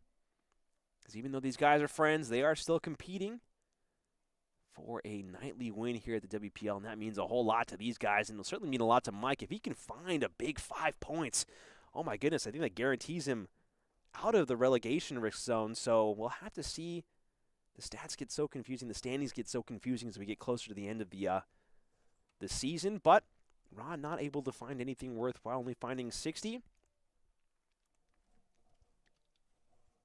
Mike, what can he do here working from 286?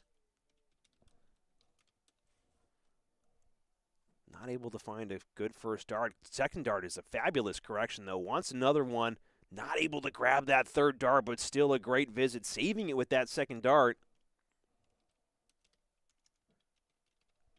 Ron looking to try and put some pressure back on. Again, not too far back, but doesn't want to slow down at all and risk letting Mike come back into this game, which he is allowing Mike to do so. Ron has, for the most part tonight, been playing at a pretty good average, mid to low 70s, but not happy with his performance tonight in the slightest. And oh my goodness, Mike Carignan, big 1-2-5 fired in, solid darts. Really putting a lot of pressure on Ron Sargent, the Dreamboat, not looking so dreamy all of a sudden. 76 remains for Mike Carignan. Ron not able to put any big pressure on this visit. So, 85 average for Carignan. Are we starting to see a resurgence in form for Mike? It's been long overdue, you feel. Only finds one there, so we'll have to go single, bull, double. Can't quite grab it, so 60 remains now. And having some trouble locating that 20 segment. Not the visit that he would have wanted here. Ron going to start on the bull with the 132 remaining. Might be a mistake there. 20 will leave him 112, so not able to leave himself anything. Goes for the 18s instead. Finds a 92 round, so great darts, leave himself 40, but Mike Carignan still very, very dangerous with 59 remaining. Finds the big 19 going upstairs, double 20. So reliable in the previous game against Rudge, and the third dart is the savior. So Mike Carignan opening things up here, finding that opening break so critical against Ron Sargent, and he will now look to defend and try and build a two-leg advantage if he can just hold his throw. The first dart is beautiful here for Carignan. Second dart goes haywire, but still opportunity to correct. And just clattering wide on that third one, only walking away with 81.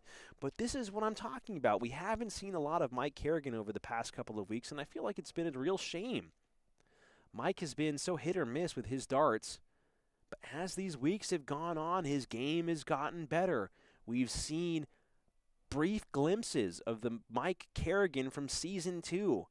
And Ron Sargent might be quick to find out that this game is not going to be a walk in the park if Carignan can continue to reliably put pressure leg after leg and visit after visit here.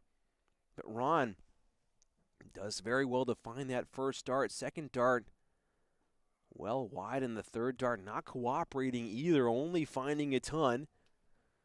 But it's enough to jump in front of Mike Carignan, who's working with 375 after 2 visits. So not a slow start from any mean from both guys, but Carignan needs to keep on finding triples if he wants to put pressure on Ron. Walking these darts in. Can't grab a shake of the head. Not happy with that 60 in the slightest. And now Ron Sargent looking to drop his score by quite a large margin if he has anything to say about it. Second dart is beautiful in that bottom corner. Lots of space, but not able to land that third one in there. Ton will do fine. But a similar position where Mike Carignan is still very much within reach if he can just grab a triple or two. Finds the second dart in there. A third dart will do quite nicely. Not able to grab it again. Pushes off to the right. We've seen that time after time again tonight. If you're just tuning in live, we have seen quite a few games from Carignan so far tonight, and every so often his throw, he pushes a dart to the left or the right, and it's just been more or less haunting him for the entire night, past couple of weeks really. He's done well to correct so far, but still finding those weird deviations in his throw crop up from time to time. So Mike Carignan, 234. There's that weird deviation finding its way in, making an impact in this visit. Only finding 41, and Ron Sargent looking to find a break back. 141 remaining for Ron. So a tough shot, but he's not under any pressure to clean it up now. Can afford to come back and leave it for the next visit. Knowing these guys, he's not going to want to come back. He's going to want to clean it up first, and 60 is found, so 81 remains now for the Dreamboat. Is he going to make 81 look dreamy? We'll find out. Can't find the trip 15, so he will leave himself 66. And, well, gets rid of the hanging 6 to leave 60. So still not a bad round. Again, there was no reason to try and force that through. Mike Carignan all the way back on 193. No pressure for Ron. Mike looking to add on some pressure here in the first start. Just not able to elevate into that 19 segment. Able to find that ever so critical third dart. 87 found there for Carignan to leave 106, but Ron looking like he's going to find this break. 2 darts at double 20. Not going to mess around here. Second dart is a great guide for this third one. And he goes high by a millimeter. Practically the same height of that second dart. Now Carignan with an important 106 check. If he can find this, it would be massive. Able to find the triple 20. 46 remains, 10 or 6 to play it safe. And that is a brutal miss. Ladies and gentlemen, when it comes down to having a shot on an out, going for 14 may not be the way. 6 or 10 right in the middle leaves you an out regardless of what you're aiming for. So while this game is all preference, it does come down to leaving yourself a chance regardless if you hit it or not, because Ron Sargent does not make a mistake there, cleaning up that 40, and Carignan will be kicking himself for missing that big 14. Unfortunate, unlucky for Carignan, but Ron is no stranger to these types of high-pressure situations, and he's able to keep it cool and break right back. Looking for a correction now after that opening dart. Second dart might be in there, can't quite see it. Third dart looks like it follows, so 1, 2, 3 potentially. Indeed, it is found, so solid opening darts there from Ron Sargent. Mike Carignan, again, under immediate pressure, has to produce something massive, at least a ton, to try and keep pace here. Second dart goes even further up. And third dart not able to drop down, so the 60, while serviceable, it's not going to give Mike any sort of comforting feeling as Ron looks to continue to push and not able to elevate. So a little bit of reprieve given by the Dreamboat to a Mike who's not treading water, but certainly at risk of taking on water if he can't put up a big score here. 4-4-1. What can Mike get done here with this visit? It's a great guide. Plenty of space to drop the dart in, and he goes high again, so the push continues to be a factor for Carignan in his throw. He's pushing, might be pushing a little too hard there. Ron Sargent, great guide, not able to find the correction on that second dart. Third dart finds its way in. Ron Sargent starting to really be frightening with the scoring segment of the game here. If he's not able to find the first or second dart, he eventually finds it by the third. Very Tom Curtin-esque, where he very rarely leaves a visit to the board without finding at least one triple. It's a hallmark of some of the best shooters in the game, and Ron Sargent starting to put the pieces together in his game. Of course, as I say that, he struggles to find a triple. Caster's curse, once again. You can put that one on me, Ron. I'm sorry. Apologies. Seem to do that every single night, every single week here at the WPL. Again, it doesn't matter who's commentating. It's just this game is so finicky and so frustrating. And Mike not enjoying these throws at all. Frustrated look on his face as he only managed to secure 45. So 190 now for Ron Sargent. Looking to push this down, will be going downstairs. Not able to find much of anything. Only 4 found. And very lucky to find that triple. Ron, you better count your lives because that was close. Mike getting a little bit of a laugh out of that one. 298 for Mike, so smile dissipates as he looks at his score and that first dart goes in.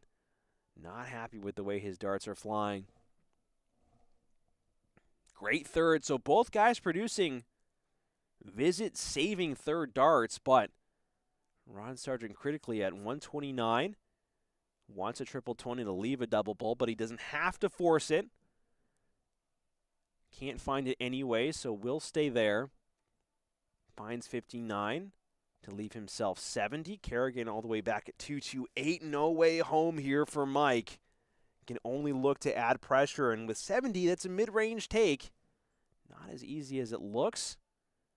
180 here, even a 140. Even a ton would be quite serviceable.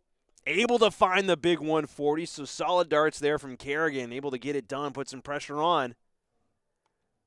And now, out of nowhere, Ron Sargent should be going 18s first here.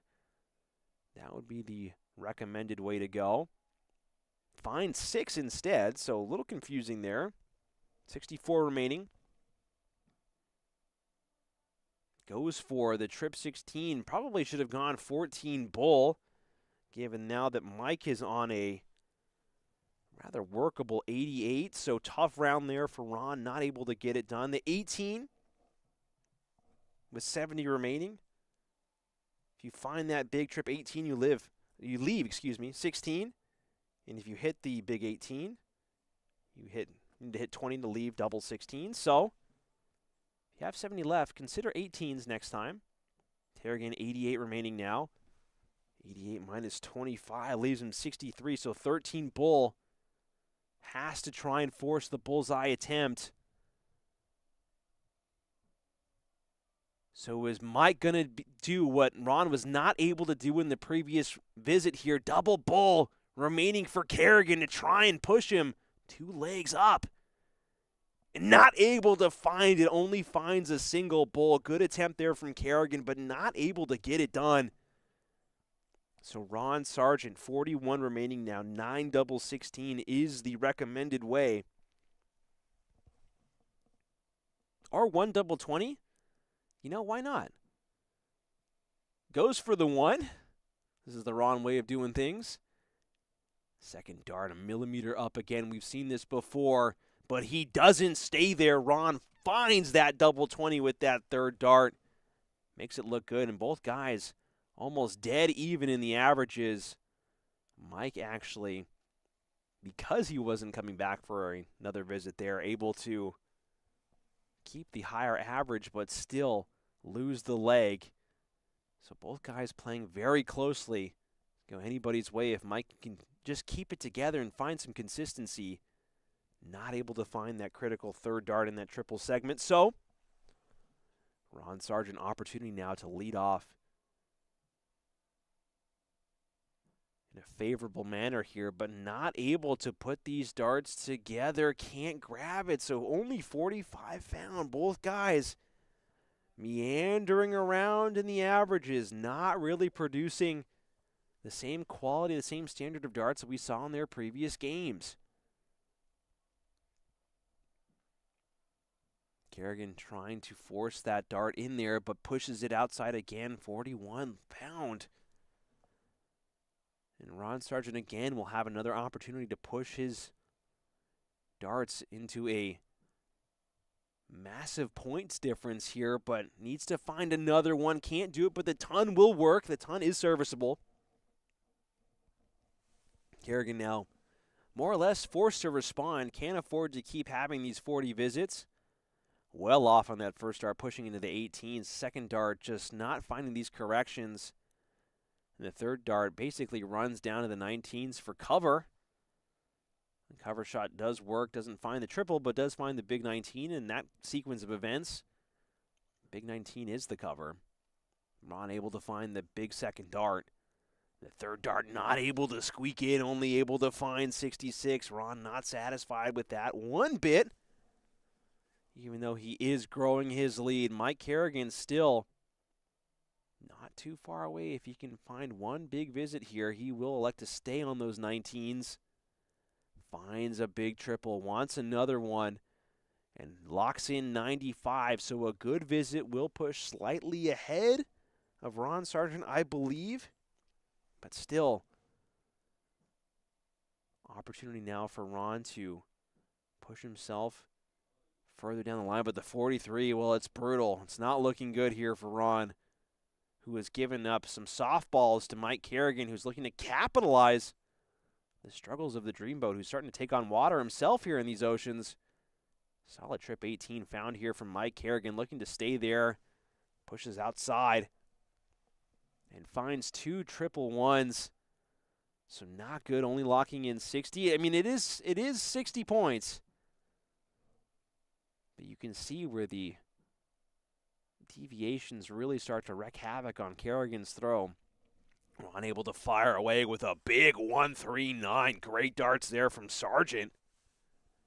Able to drop his score down to a 108. Carignan 218 again. Forced to respond with something significant. Has to respond with at least a ton to try and put pressure on Ron. Able to find it. So 108 to 118. 10 points separate these guys. Is Ron going to be able to lock in 108? We'll see. And the one will force trip 19 for a bullseye force. Can't find it, so only finding 20. Able to find an ever so important third dart there. Nice third run. But Mike now, with a solid look at 118, has to go. Ron's not going to give him another look. So 114 remaining, no way home now. Does find the triple 20. 54 remains. And he's not able to find the big 14. So Mike, frustrated, expressing his frustrations, just not able to elevate that dart. So 28 to 43. Double 14 for the Dreamboat. And he finds it on that first dart. So Ron able to push ahead. 70.14 average against the 68 of Mike Carignan, who more or less has just been getting unlucky in these visits. He's been doing great to match Ron down the board, but when it just comes to finding these big singles when he needs them, just not able to lock in and produce the softball darts that he more or less needs to punch out. Tough darts here for Carignan. We'll have to see if he can recover. Does well to find 3 straight darts in that 20 segment. And Ron Sargent looking to get off in a hurry here. If he can find one triple 20 to at least produce a ton, can't do it, so 60 for 60 here. Both guys. Mike Carignan thought that one was in there, so surprised that it was a 60 punched in there from Ron. Mike pushing that first dart outside, wants to make the correction, wants to drop it down. Not able to grab it, only finds 22 again. Not happy with the darts that he's producing. Very fortunate that it's still rather early in this leg and this set. We have a new set. So Ron looking to try and... Well, these guys are more or less matching the energy of each other right now, and it's kind of unfortunate because we don't get the spectacular ton-plus scoring rounds. And, of course, as soon as I say that, oh, my goodness, as soon as I say this, of course, Caster's blessing. Great round there from Mike Carignan. Just needed a little bit of a push from the casting desk here to produce a great round. Solid darts, Mike. And Ron Sargent immediately, of course, is going to follow with a big visit of his own, looking for a 140. And he does find it, so 136 from Mike Carignan produces a 140 follow from Ron Sargent. Both guys struggling, but as soon as someone gets going, well, it's a party, and it takes 2 to tango, and these guys are dancing step in step down the line here.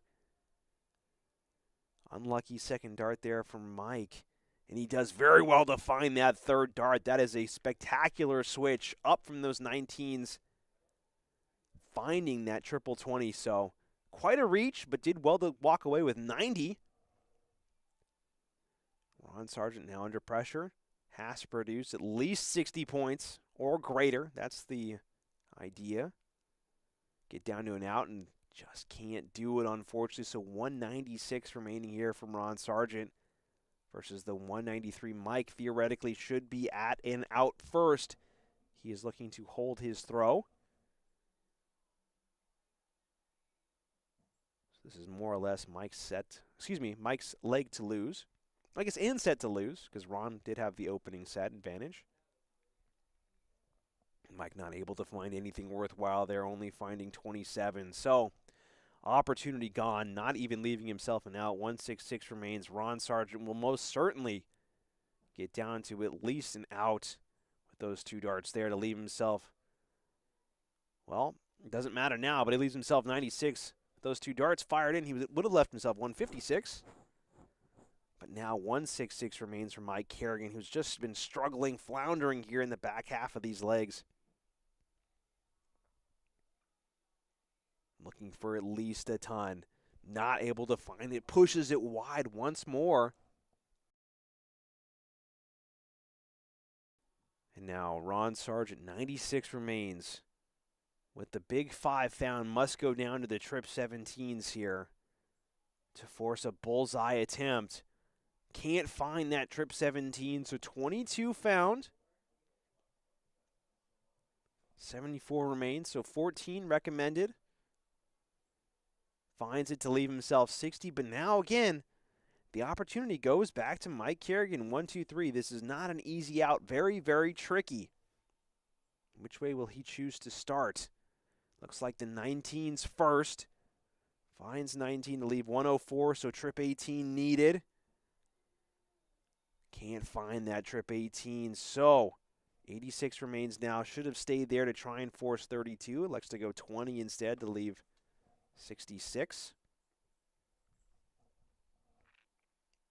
Now Ron Sargent working with 60. Single to double.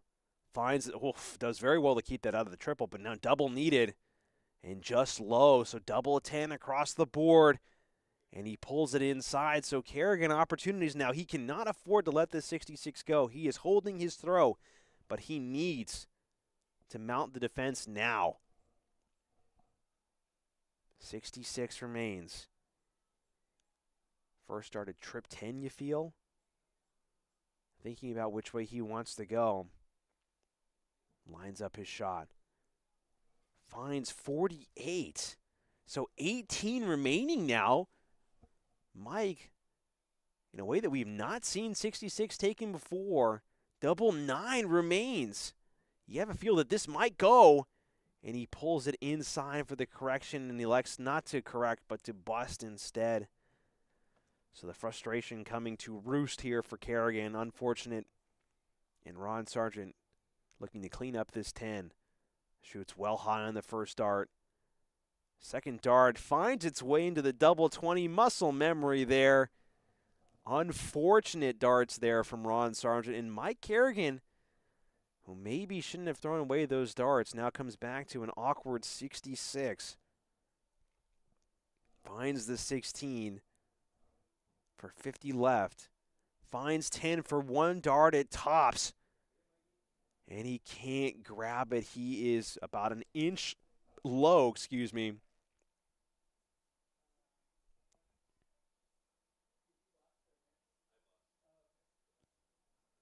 So it looks like a little bit of a scoreboard debate.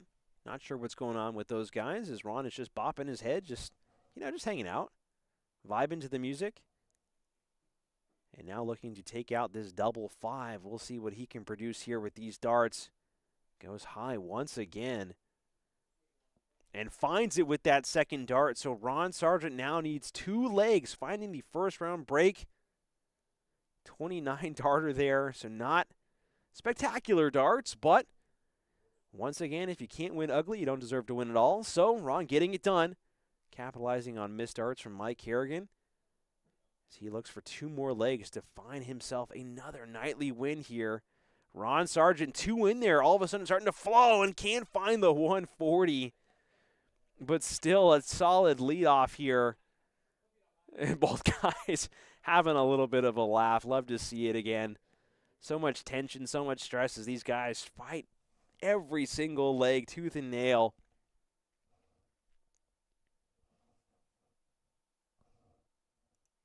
Mike Carignan trying to find these corrections, but can't quite do it.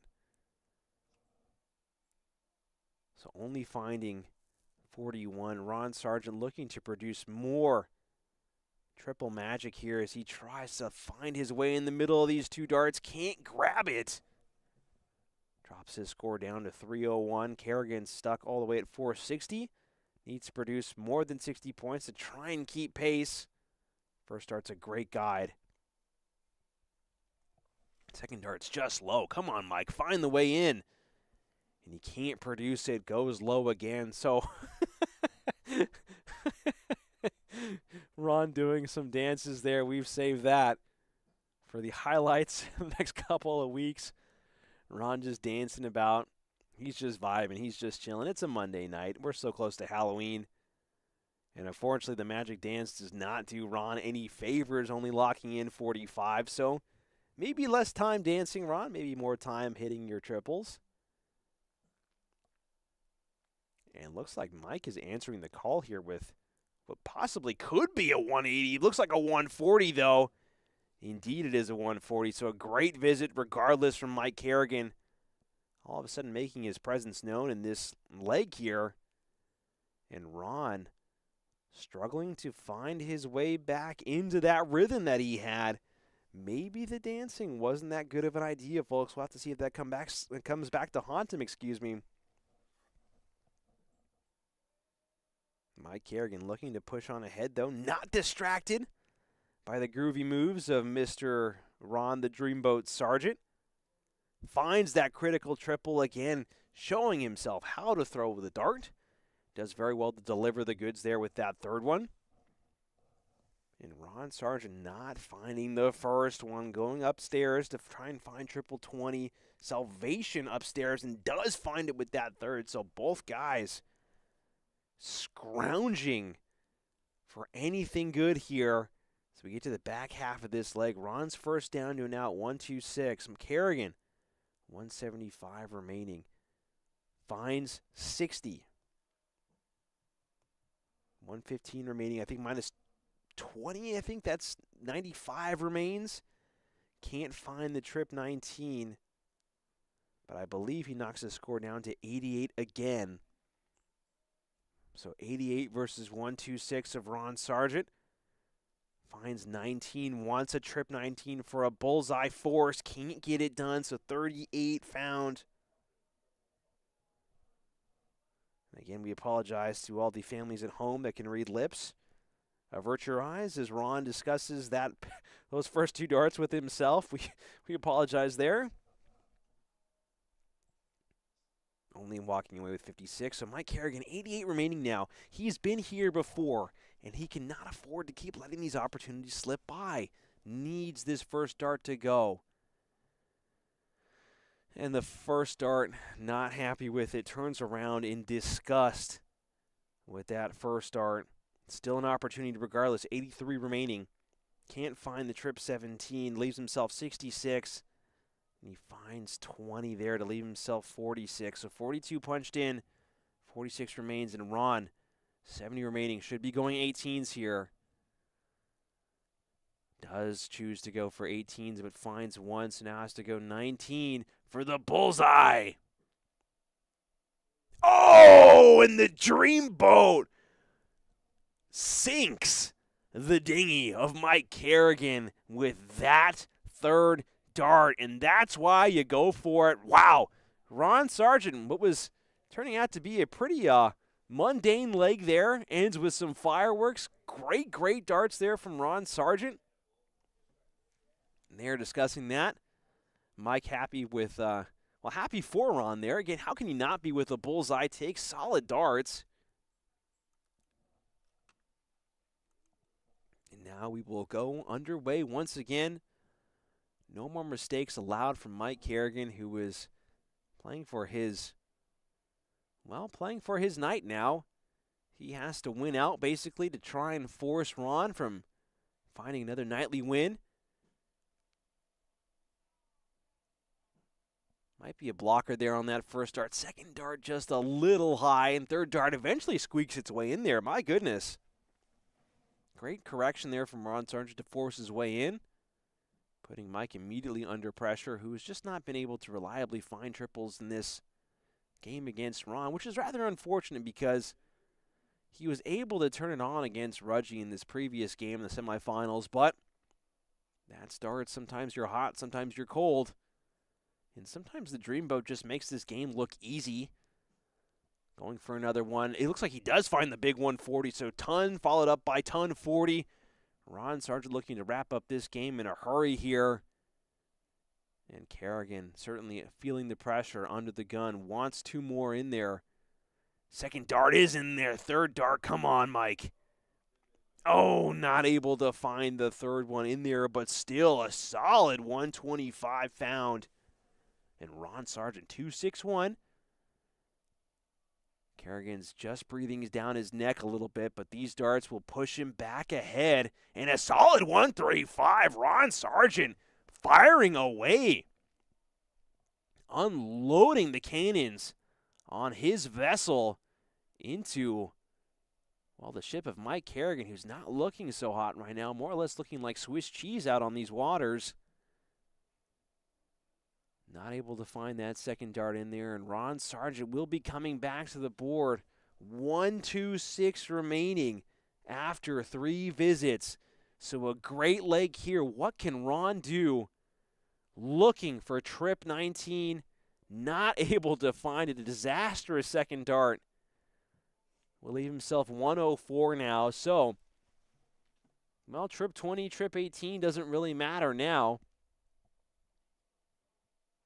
Pick your poison, Mr. Sargent, because you're just setting up from here. And he does very well to find that 60, so 44 remains after 4 visits. Carignan nodding his head. He knows that things are looking rather dire. And Ron Sargent will be coming back. 6 darts, potentially at 44. 3 darts guaranteed. As Carignan eyeballs his options here, knows he has to score big. First dart's just high, but a great marker. Second dart is in there. So 76 found so far. Can't find the big 133, only able to find 95. So Ron Sargent now 12. You feel for double 16. Might choose to go for double 20, given that it's been so reliable for him tonight. Lining up for his shot. Finds the 12, so 2 darts at double 16 for the night. Second dart well wide.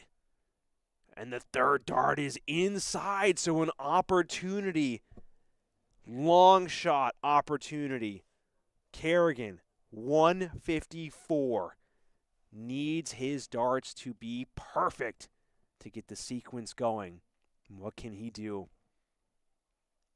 Unfortunately, can't find it, so Ron will be coming back regardless of what these darts find. Nothing worthwhile. And Ron Sargent, 3 darts at double 8, though he doesn't want to let Mike come back to the line. And Ron able to secure it with that first dart. So, folks, while it wasn't a spectacular night, considering the averages that we've had on weeks previous, it's enough to get the job done. Ron Sargent, the Dreamboat, sailing away for back-to-back nightly wins. Congratulations, Ron Sargent, on your nightly win. Hey, folks, we're back. And my goodness, well, it wasn't a show-stopping game there at the final. It was still a hard-earned win there for Ron Sargent, who at times was really having to battle against Mike Carignan, who was ebbing back and forth. The consistency wasn't always there for Mike. It's been great to see more of Mike on the stream here, really showing some grit and some effort against Rudge, but just not able to produce the same quality of goods as he had in previous season, Season 2. But no matter, more opportunities to come as he has earned himself critical points, a critical 3 points, and actually I believe pushes himself ahead of Rudge in the standings. So he may be saved from relegation. It all comes down to how things continue to navigate and move about the standings in the, after this week and next week. But I believe he is pushing himself further and further away from there. So it takes more and more of a crazy situation to drop him back underneath that line. Regardless, Ron Sargent back-to-back victories, hard-earned victories. Go to the bracket here to sum up the matches. Unfortunately, Tom Curtin, Nick Soldo not able to compete tonight. So Tom Curtin dropping because he is competing internationally. He's currently in Budapest. Nick Soldo out tonight with injury. Nick, we hope that you get better soon. So Mark Rudge, Berto, Santos. Rudge was able to take out Berto and secure critical points in that battle away from the relegation line. Faced off against Mike Carignan, but ultimately fell. Mike was able to take that game 2-1. On the other side of the bracket, Justin Burke. What a game that he had versus Ron Sargent. Pushed him all the way. Just not able to find a potential match-winning double 12 to take the game on Ron Sargent, who steamed past there on 2-1, Joe taking the bye, and Joe cleaning up against, Ron cleaning up against Joe Ricard in that second round game. Ron taking that 2-0. In the finals, we just saw Ron taking out Mike Carignan 69.34 against Mike 64.56. So, congratulations, Ron Sargent, on your win. My goodness. As we go back to the Marty cam, the Marty party cam, hey folks, thanks so much for tuning in tonight.